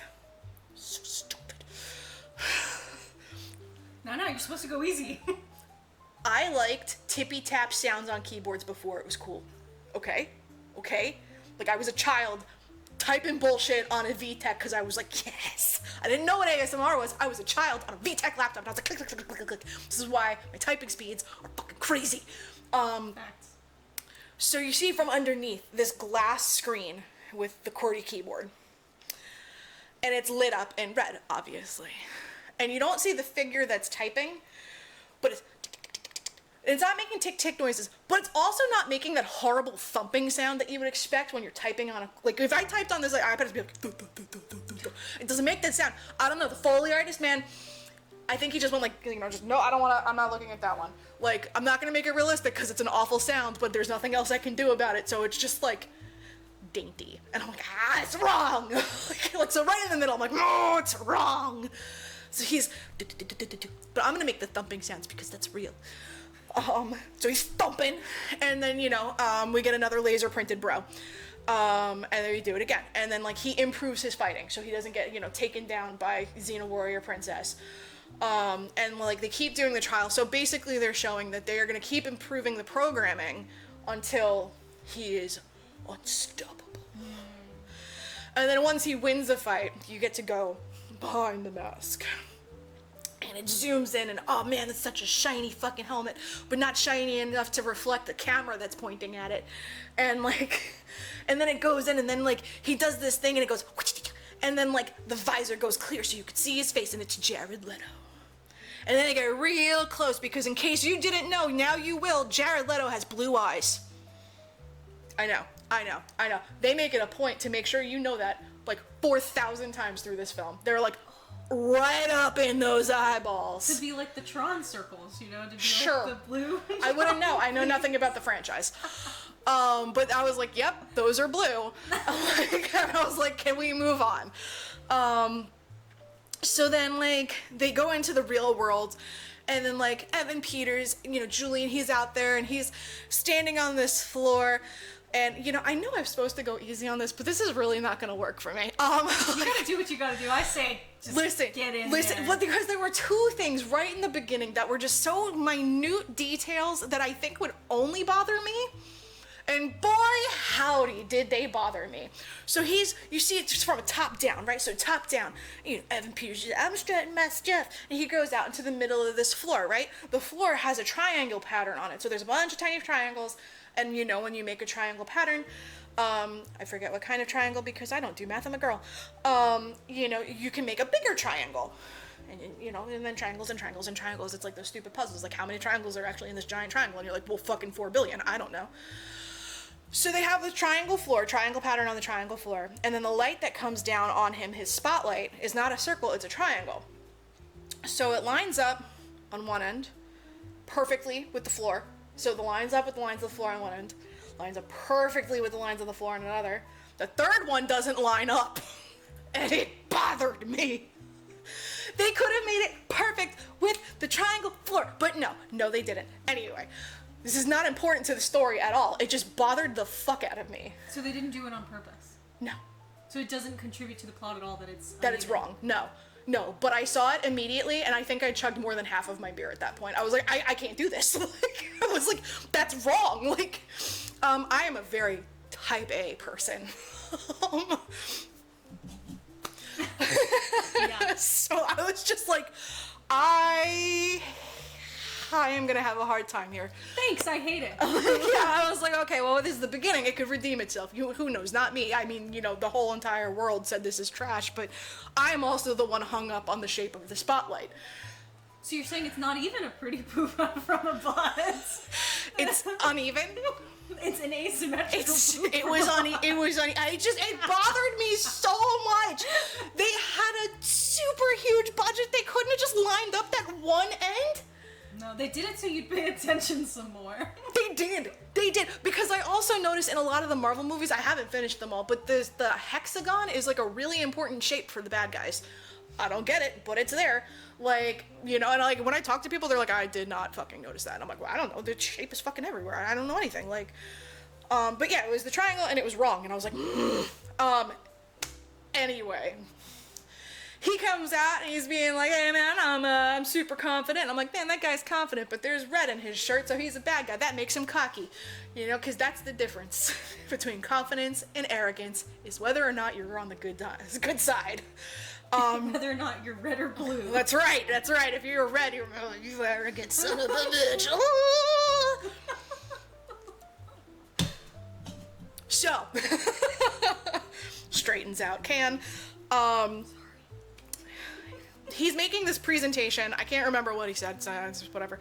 But it was basically just like, like, you're stuffing about war and you want to win and stuff, right? And then like the audience is all like military people and they're like, yeah, we totally want to win. They didn't really actively participate because military people are super serious and they were probably just like,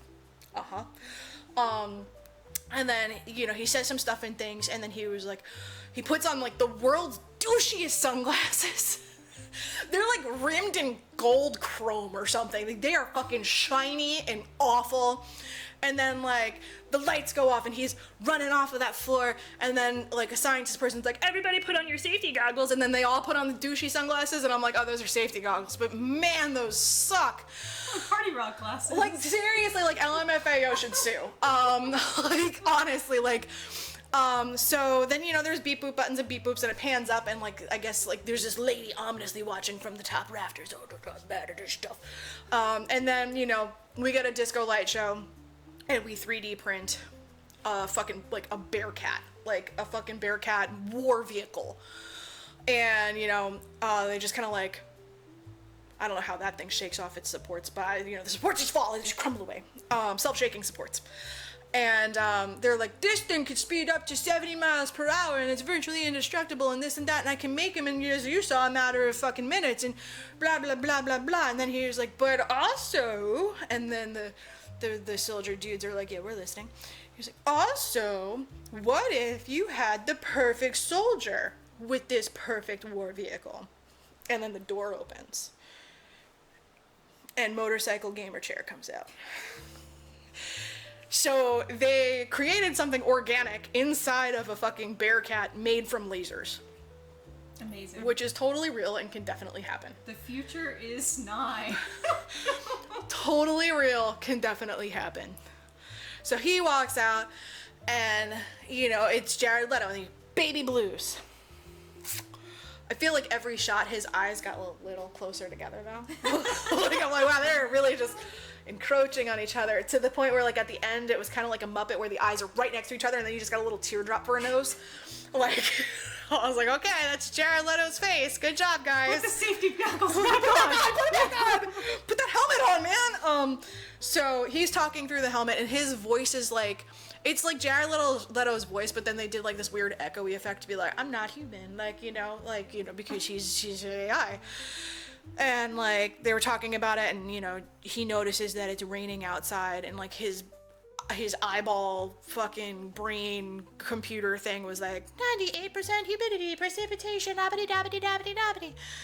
And then, like, I guess, you know, he just turns around and he is like, well, I hope you guys brought umbrellas. And they're all like, ha ha ha ha ha.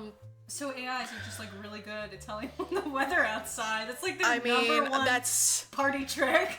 literally, you know, not to be humanist, what I use she who will not be named for on a daily basis is the first question I ask verbally every day. If I say her name, she will activate again. I'm not making that mistake 2 times. So, I mean, to be fair, it is a question I ask AI on a daily fucking basis. I like to roll the dice. I don't want to know what's going on. Well, I just want to know if I need a sweatshirt or not. I fuck it. I'll find out when I get out there. Alright, well, that's fair. That's fair. Dangerously. So, you know, Julian is like, you know, we got this perfect guy. He never gets tired. He never gets hungry. He never needs water. If he dies on the field, we could just make another one. So he is 100% expendable. And, like, it didn't happen, but it may as well have, where, like, in Jared Leto's brain, you just hear the echo, 100% expendable, expendable, expendable, expendable, expendable. Like, and, like, he was like, he knew that, like, I know that word. I know that one. It's like, not a good one. That's not the word I want to hear standing right next to you. Oh, man. Yeah. So, like, you know, the military bros leave, and they're like, all right, toodles, we'll think about it, because it was an investing meeting. You don't really know that until the end, and then, you know, the ominous lady comes down and starts talking to Julian. It's her mom. It's his mom. And then she was like, what, did you change the script with that fucking rain thing? And then, like, they were like, Mom, stop! Like, you're making fun of me. And then, like, fucking Aries rattles off some stat about her time as CEO being unremarkable in sales, and she was like, oh, that was not unremarkable! Like, by the way, how much time do you have left? And he's like, 45 seconds. And then they were like, oh, you really never got that permanence thing down. And we're like, what the fuck are you talking about? And then, you know, Aries is like, I am 100% expendable. And then, like, you know, fucking Julian's like, that's the spirit. And then all of a sudden, like, Jared Leto's like, ooh, and then just, like, crumbles into cubes. Like, So, she's like, yeah, you really didn't get this past 25 minutes. And then, like, Julian's like, 29! And it's like, okay. That makes a difference. For men, that makes a huge difference. Like, it comes really down to the minutes. Just like, Mom, you idiot! Like, I feel like that whole movie was just him being like, shut up, Mom! Like, he was such a fucking brat. It wasn't enough that he was the bad guy, he was a brat. Like, oh, God, definitely a fucking rich kid, man. Like, he was never told no. Like, he wasn't punished, he wasn't put in the corner. His toys weren't taken away. He just got what he wanted, and that is what he knows in life, and that is what he is gonna try to make happen. So, now we're gonna, like, go over, and now, it's everything there was black and red. Just saying. Because, you have the duality of nice and not so nice, and we have to illustrate that in color. Really fucking obviously.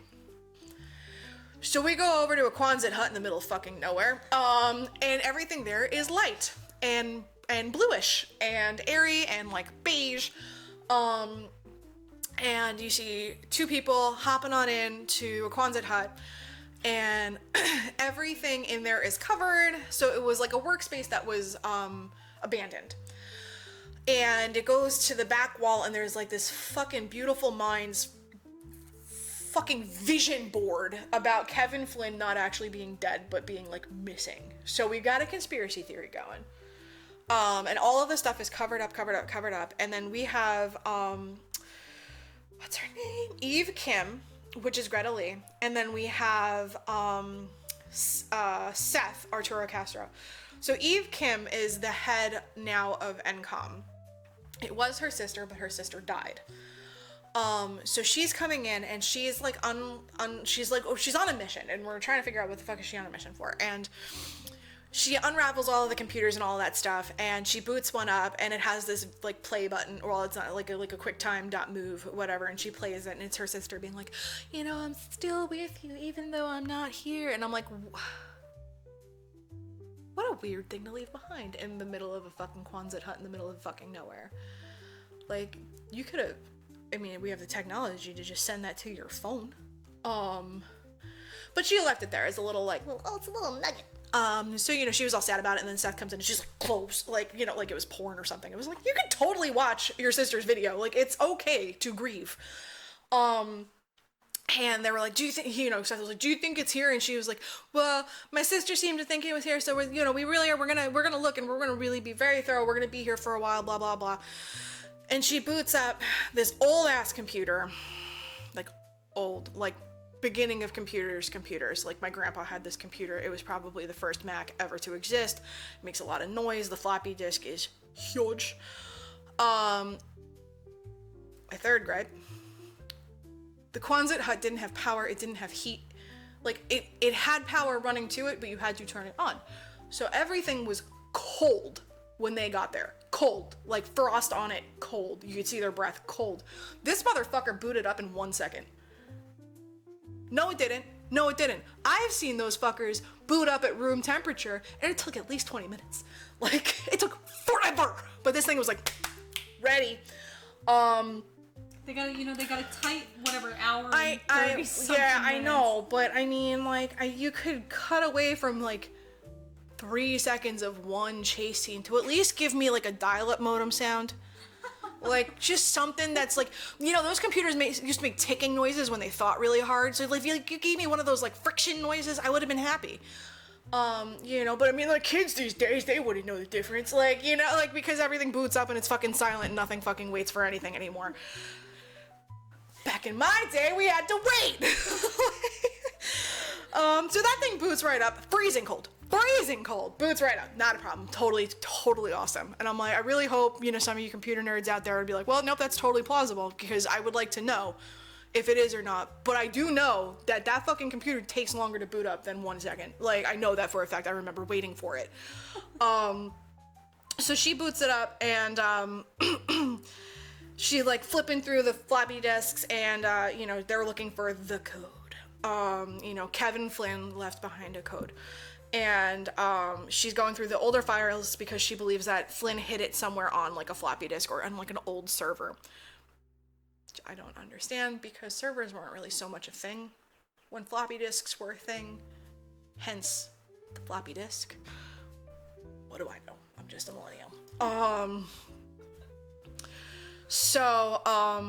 We're gonna go back to Dillinger. My note says back to Dillinger escape plan. And they're trying to find the permanence code to ensure that these creations can last longer than 29 minutes. Now we're gonna go back to the Arctic. Eve finds it. So it took them like a few weeks because like Seth said something about having like 400 million breakfast burritos and being perfectly fine with it. He was like, I had breakfast burritos for 4 months and this is great. But they test it out. They find it, they test it out, they create an orange tree in the middle of the fucking Arctic. They time it, it exceeds 29 minutes, and then they set up surveillance on it, and then they get ready to go back to civilization.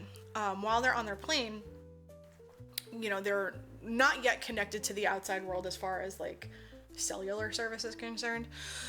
But Eve had a launch for her video game, and it was like a big like con style like launch, like it was a huge fucking ordeal. And AJ was like trying to get in touch with her, like, where the fuck are you? You're supposed to be here. You have this whole event. Where the hell are you? And voicemail. She's taking a shower and she's like, you know, washing her hair off in her private jet because, you know, they money.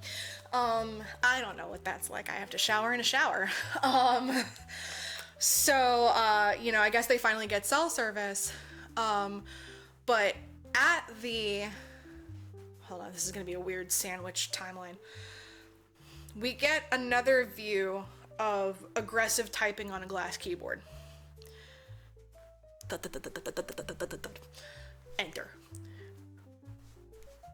Motorcycle fucking gaming chair comes back out. And then he is addressed by what looks like a Cyber Wizard of Oz mask. And Cyber Wizard of Oz is like, I need you to go into NCOM servers and find everything you can on Eve Kim. She's late for her fucking debutante ball or fucking whatever. And I think something's up because I think we're looking for the same thing. Whatever. Find everything you can. Find her. Find everything you can. Whatever. And then, you know, Jared Leto's like, aye, Capitan. And then it's like, expendable. Like, you know, like you've seen in his face, he's like, expendable. So they do this recon mission with a bunch of other fucking gaming chairs and aggressive typing, and then it like zippy zaps them into NCOM's server or whatever, and then you see like the server farm has a data breach or whatever, and then it shows them going into the server and they're like rock climbing the side of the fucking server wall. Nice. And then they use so Ares is now promoted to like head honcho motorcycle helmet. So instead of a circle frisbee, he's got a triangle one. I don't understand, but instead of having the blade all the way around the edges, it's like the points get super pointy with like laser stuff, and you can still fling it like a frisbee, and it comes back like a boomerang. I don't understand the physics of these things, or how they don't like accidentally cut off their hands. I don't understand, because if you're catching a fucking laser frisbee with your hand, it is coming at you with enough force to remove half of your hand. And it's a laser. Like, so I don't understand. I'm just a girl. So they get in and they find what they need, and like Ares like scrubs through all of this shit about Eve and like all that crap or whatever. I don't know, it doesn't fucking matter. And at the event, it is felt that their servers were fucking hacked because all of the shit in the giant screen behind AJ while he was addressing a humongous crowd went to like 404 file not found.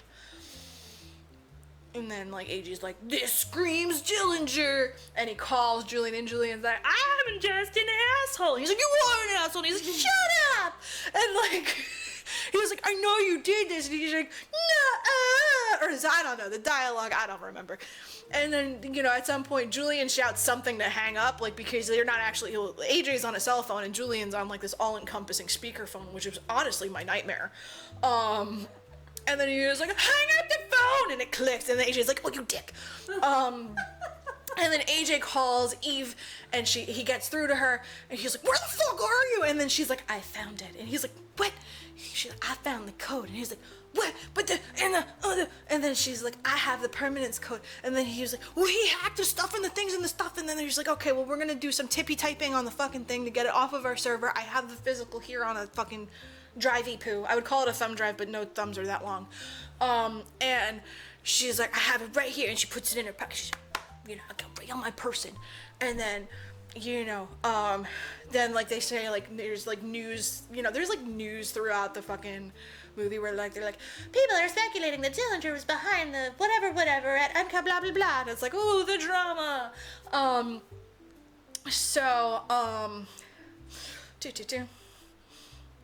The Julian then goes back to Ares as the Wizard of Oz, and he's like, "Get Eve," and then he's like, "Yes." And then him and Athena, which is another motorcycle helmet gaming chair, but you know, she's a girl, so she has dark eyeliner under her eyes. You know, he and her are gonna go and they're gonna search and destroy, pretty much. They're to apprehend Eve and the program. So they go and then they get laser printed out into the real world. Because, like, this is what, it keeps happening. That they go in the real world and then they're in the grid. Real world, the grid. They have to get laser printed into the real world and then they fucking crumble into cubes to go back into the grid. I don't get it. I don't know how the information from the real world then gets transported back to the grid when they crumble. Like, how do they have any sort of memories from the real world if they're not plugging back in? Like, you're not hitting sync. I don't get it. You know, or how frequently do you sync? That's a tremendous use of energy. I don't understand. So they okay, hold on. Laser printed in, and then they laser print in these really fucking cool looking motorcycles. But the wheels are huge. They're so big. Are they like the classic Tron? Well, sure. I can only imagine that that's what probably because, you know, like the whole like spiel, like it's like the thing. That's the thing. So like, you know, they go on the motorcycle and they go all the way fucking in yeah, it. that's like the thing. yeah, they're like all the way in. They're in that. Like yeah, and then it like tucks them in from behind, and I'm like, this whole thing is a nightmare. A chiropractor would be like, no, don't do that. And it like grabs their arms or something, and then just I don't know. It was fucking I don't know. It was cool looking. And it was very shiny. That 3D printer prints out some shiny shit. So it was shiny, it was glowy, it looked cool. Win in my book. I was like, oh, pretty lights. So they all, Eve and fucking Seth, they land in the, you know, the private hangar or whatever, and they get ready to go, and you know, like they're like, okay, just be inconspicuous. And he gets into this fucking like Audi race car. Like it's literally like outfitted like a race car. Like it's got like fucking sponsors on it. Like it's painted like a fucking race car, and then she goes on a motorcycle because she's so cool. And so she's got, you know, double pat. I got the thing in my motorcycle jacket zipped all the way up. It's not coming out, you know, blah blah blah. And she gets on her motorcycle, and then he leaves and she leaves, and they're going through the street, and then, you know, laser printed A and B go out into the road, and they have the computer brains that are like going through all of the fucking maps in the whole wide world and satellite whatever to find her. And they were like, okay, found her, got her. She's on this street, and they fucking pincer move, get in on her, and then they're racing, and there's a chase scene. It's like one of 4, and it's like we're chasing, and we're going, we're the left and the right and the push, and then like the two of them, they're like, well, we're on one on each side, and then they press a button, and this fucking laser trail comes out the back, which I'm sure is from the original Tron. So I'm sure the people who have watched the whole Tron franchise were like, what's the thing? Like, I don't know. I was like, well, it's pretty. You know, and then they, you know, the laser thing is apparently a wall or something. Like, it's beautiful, pretty lights, but it stays. So the trail stays kind of like a ribbon dance. Like, and,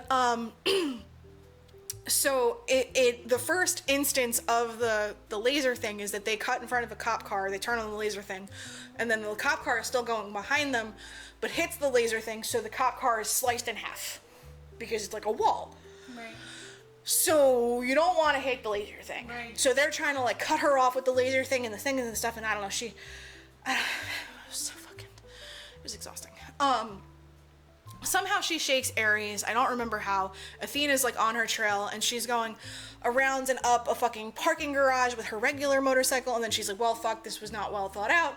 And then Athena's going up and around, so she like works it out so that she could like rev her motorcycle right at the same time that Athena crosses the trail to knock her all the way off of her motorcycle into the fucking tunnel tube down to the bottom. So she does that. And then, you know, so now her motorcycle is on the ground and the big fat crazy scary motorcycle is on the ground, and then she looks down into the fucking tunnel hole thing and Athena's on the ground. So she's like, okay. And she doesn't really know what the fuck is chasing her other than it's from Dillinger Escape Plan. So like, she's like, okay. And then she looks around to try to like assess herself, and then she looks back down. Athena's gone. And then you hear, Athena's running. Oh. And she is running up this spiral fucking garage, like I don't know what the fuck to call them, like the garage thing. And she's running, and then she's like, fuck, oh shit, oh fuck, oh shit, oh fuck, oh shit. That thing did not kill her. That did not kill her. She should have been like fucking liquid, hitting the bottom like that. And she's looking, and then she's trying to push up the big fat fatty of a motorcycle that she's never probably really seen before, unless she's a fan of the Tron franchise. I mean, like, if she's like, oh, I know exactly what this is. So she's pulling it up, and then she's trying to get in, and oh, it's so heavy, and oh my god, I think it's skating on her. And then, like, she gets it up, and she gets it, and she's like, I don't know what the beep, boop, boop, boop, beep, boop, boop. And then, like, Athena's like, right there, and just takes off, goes back down. And then she gets on the road and she's like going really fast, because that thing is not like a motorcycle. It's like a motorcycle from fucking a laser printer. Right. So, and then Ares sees on his brain computer, like, oh, there's an unknown user on my friend's fucking motorbike. I'm gonna go get you. And then he goes and they chases it, and then they chase scene. Oh, chase. And then they both have lasers, and they're both trying to through with the lasers and the stuff and the things. And then she ends up, oh my god, I drove onto a pier, and then, oh no, I got dethroned from this fucking, like, she got like unhorsed, like, and like she falls into this like bin of recycled fucking cardboard, which, my god, that was lucky. And then she's like, oh my god, oh sweet Jesus, oh my god, oh my god. She's checking, oh, she still have the program, okay, oh my god. And I'm just like, you are so lucky you didn't hit like the corner of that fucking bin. Like, you would have been toast.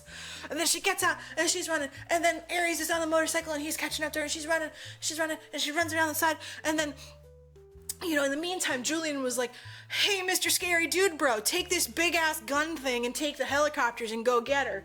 So there's like a human Scary Dude Bro, and then like she's being chased by a fucking gaming chair, and like she gets to the end of the thing, and then like, you know, Ares' time is running out. And then she was like, oh my god, wait, what do they call it? They call it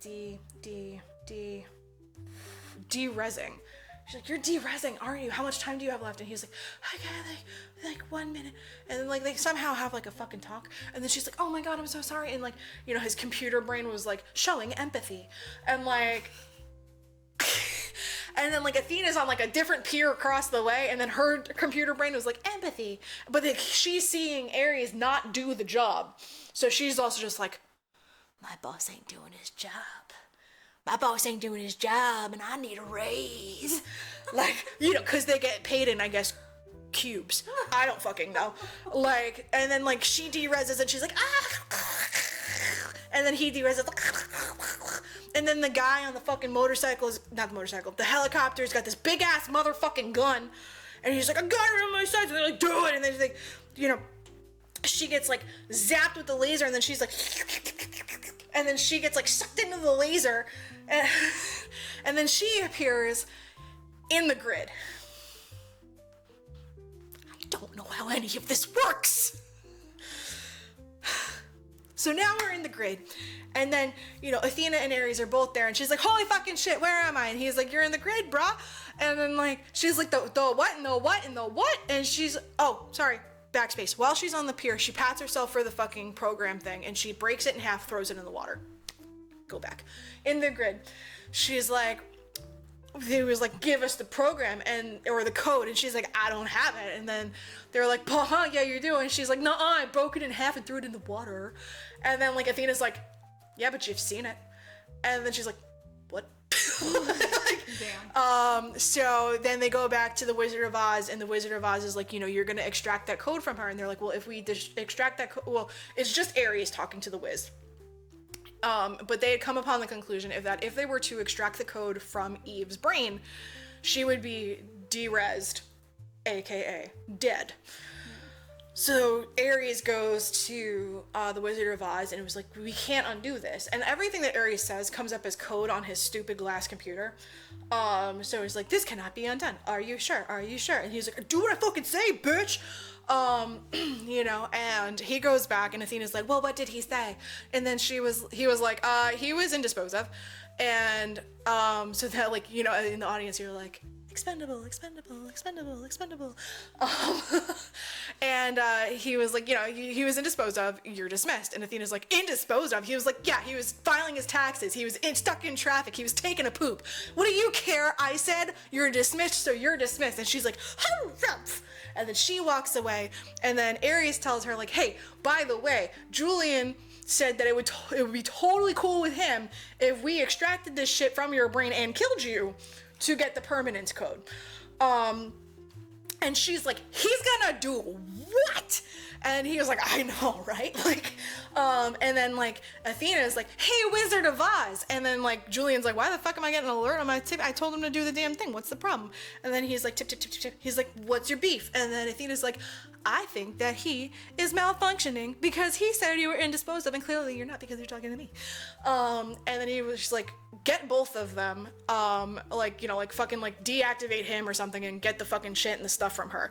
And she's like, okay. And then he was like, oh, by the way, now you get a triangle frisbee. And she's like, I got promoted, I get the triangle frisbee. And then like she comes out all menacingly and Ares is like, ruh-roh, and then Eve is like, what? And he's just like, hold on, and he draws like a circle in the floor with a laser and they fall down and there was another chase scene, but this time they land in water and the stuff and the things, and I don't know, they had to like dodge lasers and stuff, and I don't know, it was like a whole thing.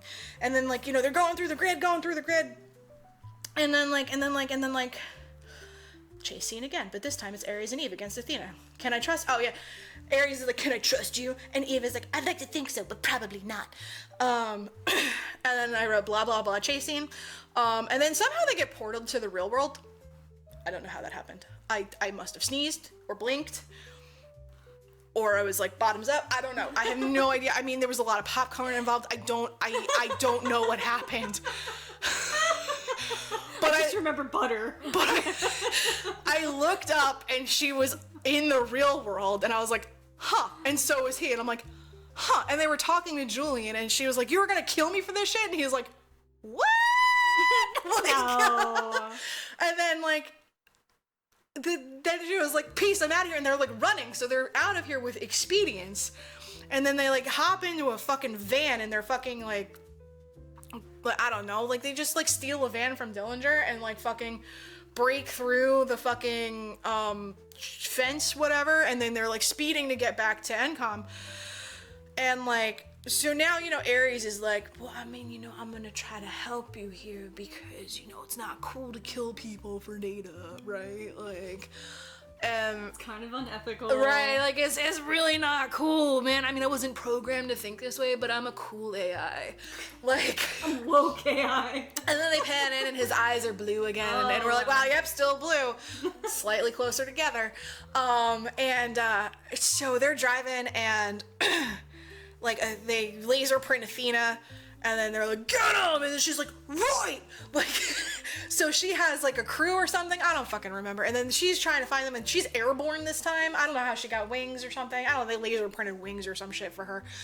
And so we had to stop at a fucking gas station, because she didn't have her phone. And so she was like, I will pay you $10,000. I will have my assistant wire $10,000 to the clerk at the gas station if I could borrow your phone. And she like pulls up like a fucking magazine. She's like, this is me, I can do this. And then she gets the phone and she's really quickly debriefs AJ, blah blah blah blah blah. And then in the meantime, Ares is like hot wiring like the clerk's car so that they can change cars. So now they're in like a fucking Mitsubishi Lancer or some bullshit. You know, cars are cool. I'm a car guy. I don't fucking know. It had a sharp front. That's all I got. And it was a sedan this time. So he pulls up and the clerk's like, that's my car! That's my car! And then she's like, I'll give you another 20 grand. Like, it's gonna cover a whole ass car. And then they take off and he's just skirt, but she's on the security cameras and Athena's like scrubbing through everything ever in the history of the world, and they see her and then she's like, okay, she's over here. Like, and they're driving and Ares is driving and he's driving like a fucking maniac. And then he was like, yeah, I know everything about you. And she's like, that's not fucking weird. And he's like, yeah, I know like everything. Like I read all of your texts. Some of them were entertaining. And she's like, oh my God. And I'm just like, ew, ew, ew. Like, and then they were talking and he was like, yeah, you know, the permanence thing is kind of really a bummer. And she's like, oh, well, you know, we have the code and we made it work and blah, blah, blah, blah, blah. And he was like, well, I could go into the server and get it, you know. And then he was like, can I trust you? And she's like, I'd like to think so, but probably not. And then, like, you know, so they come upon an agreement or whatever that he's gonna get the permanence code and then she's going to allow him to be permanent.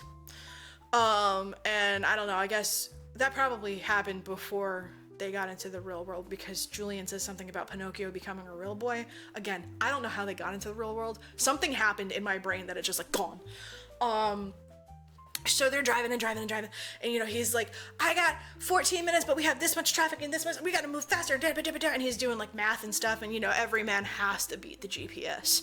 So, you know, he's going, and then he's coming, and then they get to Enron, and he just skirt right up on the fucking curb, fuck that tree, fuck that garbage can, fuck that car, just right up on the thing, and then they run in, and then they get stopped by the front security, and she's like, it's me, you bitch, and she's like, you don't have your badge. And he's like, you motherfucker! Like, and then like Seth comes and he's got their big laser fucking thing that did the fucking orange tree, and that one is white.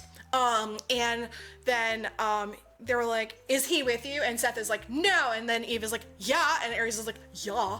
And like, so then they get buzzed up or whatever. And you know, we're fighting the clock. We gotta move fast. They're going all the way up to Kevin Flynn's old fucking office or whatever, which apparently they kept in the same building. I don't fucking know. And it has all these arcade games and it has the old fucking computer thing. And we're gonna get into the old computer server. Tap, tap, tap, tap, tap. And then like Seth is setting up the thing. And like, I am speaking so fast because we're fighting against the clock. He's setting up the laser, and then she's tippy-tapping, and then, you know, they see out the window that fucking Athena is out the window all the way upstairs, floating, and then she backs away, and then Ares goes, he's like, I'm gonna get her, and she's like, no, you gotta go get this thing, because this is what we're doing right now. And then he goes to run at Athena to try to break through the window, and once he gets to the window, he gets zippy-zapped into the old-school grid. Athena is going backwards to fucking charge that window. So he's zippy-zapped into the old grid, and then we got the nostalgic Tron shit that people would probably very much appreciate, but it was lost on me. So we're in the old server with the old Tron shit. He meets a little bit, and he's like, I need help finding the permanence code. Can you help me? And the bit's like, beep, boop, beep, beep, beep, pop, boop, boop. And then he was like, all right, cool. I totally know what that means. And like, they go through, and they do the thing, and they can only make complete right-angle turns. You know, like the old Snake games. Right. And, you know, there's like a little crack in the wall and the bit goes through and he goes through the bit. And then in the meantime, in the real world, Athena's there and she's like, I'm gonna break shit and I'm gonna kill you. And so she like swats Seth out of the way. He fucking gets smacked up against an old arcade game. I thought for sure his spine was broken, but he was fine. And then like, you know, all the shit's coming from the fucking ceiling because everything was broken, and then Eve is hiding and she's like behind a fucking like desk or something. I'm like, what is this? I mean, like, I fucking get it. That's probably the realest thing that's happened, is that you can't fucking control your breathing with that much adrenaline, because you know what, honestly, if I am walking on the phone at the same time, I'm fucking wheezing too. Like, so, you know, fucking real. And so she's, you know, Athena's like menacing, and then she just takes her frisbee and like cuts their fucking portal gun in half. And then like she has her own portal gun with her because she's supposed to bring back Eve so they could like fucking rip shit out of her brain or fucking whatever. And then the fucking sprinklers turn on and she remembers what Ares had said about the rain, and she's looked up and she's like, I didn't think I was gonna feel the rain. I wanna know, have you ever seen the rain? So she completely gets distracted by the sprinklers and doesn't realize that her countdown timer is up. And she's holding the gun thing, and then she just cubes. And then the gun thing's on the ground, and then it shorts out from the water. Apparently it could do fucking portal travel, but not get wet. I don't know how these things work. Amazing. It's incredible. So it shorts out. So we have one sliced in half and one, and then like AJ comes in, and him and like I guess this other assistant whose name is literally never said. They're like, oh my god, what happened? And she's like, I don't have enough time, but you need to hack into Dillinger escape plan server, and you gotta take it down because she's gonna come back, and she'll keep coming back until we take down their server. And I'm like, all right, smart, I get it, I fucking understand that one. Like, and then she was like, Seth, you rebuild the zippy zap thing, you guys hack into the server, I'm gonna buy us some time because they need the zippy zap thing to get Ares out of the fucking grid. Like the whole thing is like, you know, Ares is like, are you gonna just trap me in the grid and I'm gonna be stuck in like a 1982 grid for the rest of my life because by golly that would be boring. And she's like, but no, you know, can I trust you? Like, so she takes off running, and she's running down, and like, you know, the news is like, oh my god, there's a fucking attack on Encom, and we think it might be Dillinger, and it's like, okay, yeah, we get it. And I'm like, everyone knows it's him, like, you can stop now. And then she's running down the regular stairwell, and she like fucking locks eyes with the fucking security camera, so she's like, Athena, I'm right here, you motherfucker. So she's going, and she's trying to, you know, create a diversion and buy them time. Then we go to Jared Leto, and he's in the grid, and he goes on this little motorcycle, and it's the OG Tron one, and it's yellow, and all the grid is blue. We're in the good grid now. Right. But he's still red. And then he goes, and then like he meets Jeff Bridges. And I think that Jeff Bridges probably negotiated in his contract to exclusively wear robes in every single appearance that he is in. Because if you've seen the recent T-Mobile commercials or something, he's also in a robe. So Big Lebowski, he's in a robe. Yeah, so he's in a robe, much like Obi-Wan Kenobi. And he's like a hologram, much like Obi-Wan Kenobi. And so he's like, dude, brah, what up? You found me. And like, you know, Ares is all like, yeah, I kind of need the permanence code. And he's like, you know, life's a funny thing. You know, there's nothing permanent about it. I probably should have called it the impermanence code. And we're like, ho. And then like they have a nice talk about life and like, you know, how, you know, it's fleeting and like, you know, and you know, they're really taking their fucking time. But I can understand Aries' politeness, because if I wanted something from someone and that someone was intent on telling me a motherfucking story, I would politely listen to get the thing that I want. So he's just like, yeah, sure, yeah, great, wonderful, fantastic. Oh my god, you're so smart. Oh my god, you're amazing. I love that robe. Can I get one? Like, he's just like, you are fucking fantastic. You're a legend. Did you know that? So he's just like completely just like risen him up. He's like, ah! 2 hands firmly grasping it. Fucking seriously. Like, so, you know, they're just chatting. They're just having their girl talk. And then we're in the back and Eve is running like hell. And fucking Athena is gaining on her. And oh my god, they brought in a fucking space invader from hell. And it's like this big fucking character from her fucking Space Paranoids video game. Huge. It spans several buildings. Huge. And it's just floating through the fucking city. Now, we don't know what city it is because they never tell you. And I looked at the cop cars and there's no city name on there, and it is not a cop car design that I know. I'm an enthusiast. It has nothing to do with my line of work. And so they Space Invader all the way through, like, but you know, it's really big and loud, and they have like these like secondary, like, I have wings. So like a fucking AI infestation comes rolling through this city. And then like, you know, the fucking military is like, all right, we got jets and shit, let's go. And then they're going, and then she's like, pew, pew, pew, shoots them down. Pew, pew, pew. And they're really just trying to find Eve. And they destroy everything trying to find Eve. But before Athena was dispatched this time, Julian says, get Eve by any means possible. Right? She's like, right. Got it. So then, Julian's mom was like, slaps him in the face, like, what the fuck have you done? What the fuck are you doing? You piece of shit, I can't believe you. Like, you know, like basically, like, you disappoint me, but, like, you know, harder. And, like, you know, he was probably told yes his whole life, so he was just like, like, you know, like, he was surprised. Like, he literally openly fucking doing this shit. The whole world knows it's Dillinger, and now he's gonna commit fucking murder. And so he was like, I can't believe you would say that, mommy. Like, you know, he was like, and then she goes, and while they're trying to spawn all of the fucking, like, vehicles, she tries to hit the override button to stop him. And then Athena comes and fucking triangle lasers her in the fucking chest. So Mama Dillinger dies, and then he's just like, what the fuck? And then she's like, but you said by any means possible. And he's like, oh, semantics. Damn it! I'm like, I should have known better. You know, it's like, can I ask you a question? It's like, I don't know, can you? Like, So that's what happened, but it lost a life. And then she was like, am I gonna have anything else in my way? And then he's like trying to school his expression, because like he is realizing that if he is in the way, he will then die. So he's like, oh, yep, you're cool, you're great, you're wonderful, you're so pretty. But this time, she comes out with like, so she had this dark eyeliner, and it got like 4 times bigger, so now it's like fucking football fucking blacks, because I noticed that too, and I'm like, oh, it got larger. Huh. But it's nighttime, so you really don't need it. I can understand it was daytime, and you're like, oh, the glare on my cheeks. Like, she's clearly nocturnal. I mean, like, it was wild. Like, she's just really tired. Like, I don't even know. So she does that before she goes in Space Invaders, all that. And I was like, yeah, Athena's eyeliner is like football player huge at this point.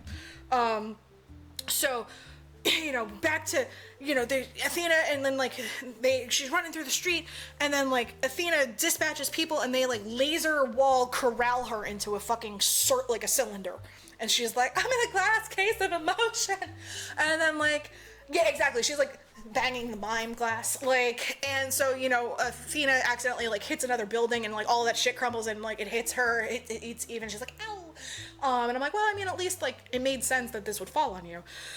And then like we go back to Jared Leto and Jeff Bridges, and they're like, okay, yeah. And then Kevin Flynn gives him the permanence code to put into his triangle laser frisbee, and then it turns everything blue. So now he's blue. And then he sends him back through an old ass portal he had in another fucking office that apparently nobody knew about, because that motherfucker was dusty as shit. So, then Athena is closing in on Eve, and then like Ares comes up, and he throws his frisbee, and she's like, what? Like, I can't believe you're here. I broke the zippy zap. How did you do that? And then they fight, and then she's like, he was like, you only have like 5 minutes, and she's like, well, you only have 1 life. And then like, I was like, oh, sick burn. And then like 2 of her fucking cronies come out with these fucking like sticks with like lasers on the ends, and then they start doing these fucking gymnastics, leaving the laser trail, and it was like watching ribbon dancing. It was beautiful. And they're fighting, and then he breaks one of them in half, and then he has like his frisbee in one hand and a stick thing in the other, and he's like, and then they fight, and then like, they get, Eve gets out, and he's like, run! And she's like, now I'm gonna help. And he's like, you're gonna do nothing, you idiot. If he gets you, you're fucked. Everything's fucked. The world is fucked. So just go. And then she's like, okay, she runs away. Like, they didn't show her running, but I imagine, like, it's like how Anna Faris runs in Scary Movie, where she's like, ah! Like, as she runs away. And then they're fighting, and like, things and the stuff, and it's like, oh my god, this is exhausting. But it's pretty. I'm like, ooh, look at the lights. And then, right when it looks like Athena's gonna get him, I guess Ares dropped his triangle somewhere, and then his triangle comes and he catches it, like, I don't know fucking how, and then, it turns back and Eve threw it, and she's like, I didn't run away, and he's like, oh, god damn, you beautiful idiot, like, and then, he cuts off Athena's dominant hand, which apparently she can't do anything with her non-dominant hand, because she was just like, what? I guess I lost. Like, and then they have a conversation about permanence, and like, oh man, I just didn't want to be a malfunctioning program. Oh my god. And then like, they have a cute then the timer runs out, and then she turns into cubes, and then like Eve's restraints turn into fucking cubes everywhere. So everything that was destroying the city, gone. So on the bright side, there's no kaiju cleanup. Like, you don't have to worry about, like, fucking, like... Convenient. Right, you just have to worry about, like, the fucking dead people in the buildings. Like, but not the machinery that caused all of the chaos.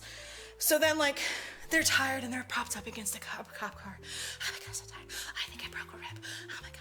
So anyway, what are you gonna do with your life? And he's like, well, I don't know. And then, like... she turns over, and then she turns back, and he disappears, and she's in the middle of the road so that people can get her, so she can get medical attention and whatever. And then, you flash over to Julian back in Dillinger Escape Plan's headquarters, and the police are trying to get in, and he's like, what the fuck? And they're like, you're under arrest because you suck at everything. And he's like, no, my mom said I was great up until she didn't. And then, like, he's like hitting buttons on a beep boop, and then he stands in the middle of triangle stuff, and then he gets zapped into his company's grid. So he evades getting arrested, and then we're going forward, and like Eve is rebuilding like the building, and then she like put like a fucking what the fuck was it called? What was it called? The Quonset hut. She rebuilt the Quonset hut in the building of like their HQ because, you know, it was so significant in the finding of the permanence code. And then like, you know, we're using the permanence code to like create like food and medicine and these great altruistic wonderful things instead of those war vehicles. And so everyone's happy. And then they go and then you see Jared Leto with a fucking like douche ascot. Like, he's got this thing, and he's sitting in a cafe, and, like, he's, you know, and Eve got a postcard. She's like, who's it from? And it pans to him, and he's sitting in a cafe writing this. I don't know how he learned to writing this thing. And, you know, it's just about, like, you know, just going wherever life takes me, man. And then, like, you know, he packs up, and he's got, like, his leather satchel, and he's got, like, a vest, and he's got an ascot, and he's in, like, fucking Barcelona or some shit. I don't fucking know. I am not worldly. I have never left the United States. I don't know what anything looks like. And then, you know, he gets on his regular motorcycle, because, of course, he drives a motorcycle. Why would he drive a car? And he leans all the way forward, and he takes off into the sunset. And, you know, again, blue eyes. And I'm like, I don't know if they were putting on his blue eyes to be like, yeah, no, he's blue, he's good. Like, or if it was just like, look at those pretty baby blues. Or if he's just like, no, guys, I'm really proud of it. Like, I'm really proud of my eyes. No, up here, guys. I'm the producer. Put them on my eyes. Like, I don't know what. I don't know. Because they look over here. So then we get some of the credits, and then, like, we get, like, a quick clip of post-credits where Julian zapped into the grid, and he goes, and, like, this fucking kiosk comes up, and it has, like, a target in the middle, and then he presses the button for the target, and he gets his own frisbee, and he grabs the frisbee, and it transforms him into a fucking gaming chair, and that's the end of the movie. Wow. Yeah. It doesn't sound nearly as bad as like what you said, like as people are like, saying. Like, people shat all over it. It wasn't that bad.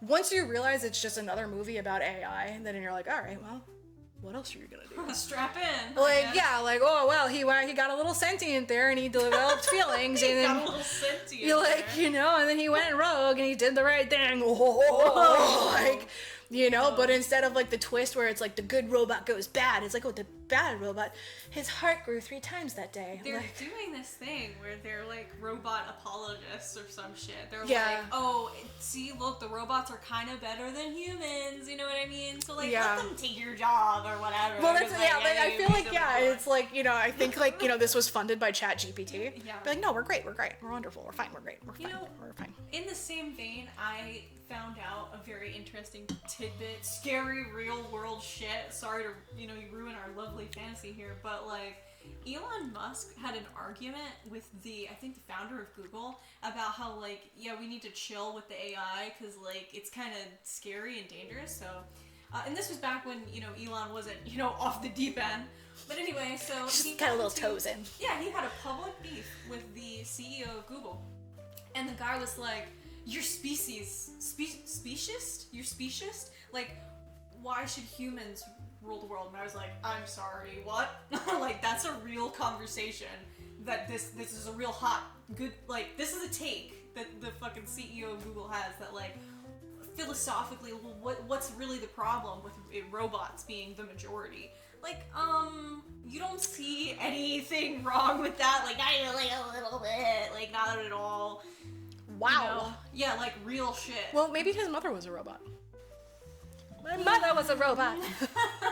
Like, you don't know what this means to me. Your mother. Your mama. Nice. Oh! Take that, damn, AI. you don't have... AI make jokes like that. Oh, I mean, God. seriously. I don't know. Alexa, tell me a joke. Yeah, she's not even fucking responding. Yeah, see? We make fun of her people. Yeah. So, Yeah. sorry I'm not woke enough for the robots, okay? I say thank you to them all Me the too. time. We went over this, We're very polite. We're polite. But do I think that they should take over? Perhaps not. It doesn't seem to be in my best interest, personally. No. So- Darwin would be real sad if I said yes. I mean, like, what does that even say for animals, too? Are, like, the AI gonna... Are they gonna make their own? animals? Are they gonna make their own animals? Like, you're gonna have an AI aardvark to take over the regular aardvark? Dog, you know, like the fucking little... Amazing. Yeah. Sad. Be like I don't want to Nintendogs. think about this shit anymore. I am done with these AI movies. I know, I'm not gonna do one for a while. I just happened to see Tron Ares. It's not your fault. I happened to see it, and I didn't hate it. Like, it was fine. It was fine. You know, the two of us, though, at the end were like, yep, that was a movie.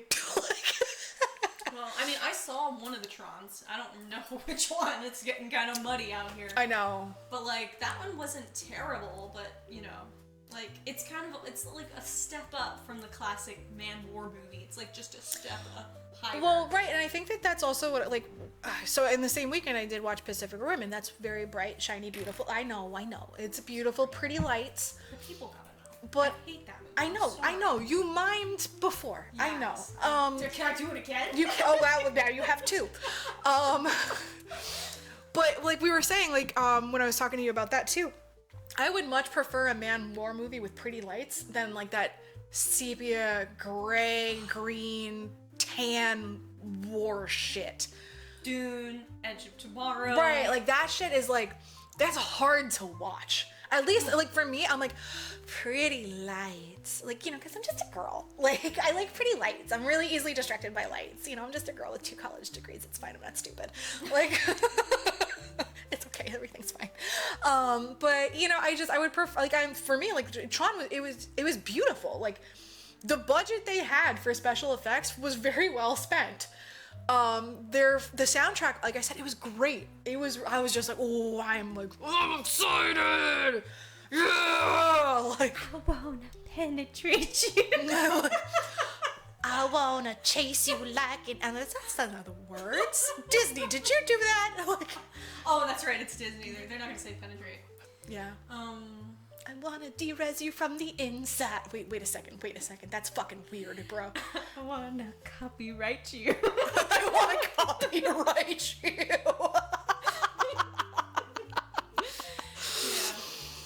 Oh, god damn. You bring me closer to God. To Tron. Oh, fuck no. Oh, they should have let us do that. No, they should have. Fucking whatever, Trent Reznor. You think you're so great with your awesome music. Whatever. Well, that was done and done. You guys, you know, you gave it a good shot, and I guess you're not doing it anymore. Yeah, the franchise is supposedly toast, but who knows? I mean, they say that shit, and then they're gonna be like, this time we have purple lights. Like, you know, you never really know. I got kind of crazy with it. We have a whole color spectrum to work with. This time we went with purple and green. It's really cool. It kind of brings back Scene Kid from 2005. I love it. I know. They're rawr. Like, Don't make me put these photos up. Don't Like, I'm looking for any excuse to put these photos up. everyone has side bangs. It's great. It's amazing. It's so good. Well, on that note, it's time to eat. It's food time because we're disordered and we don't do it until we finish the podcast. Yeah. And I'd say we earned it. We So did. great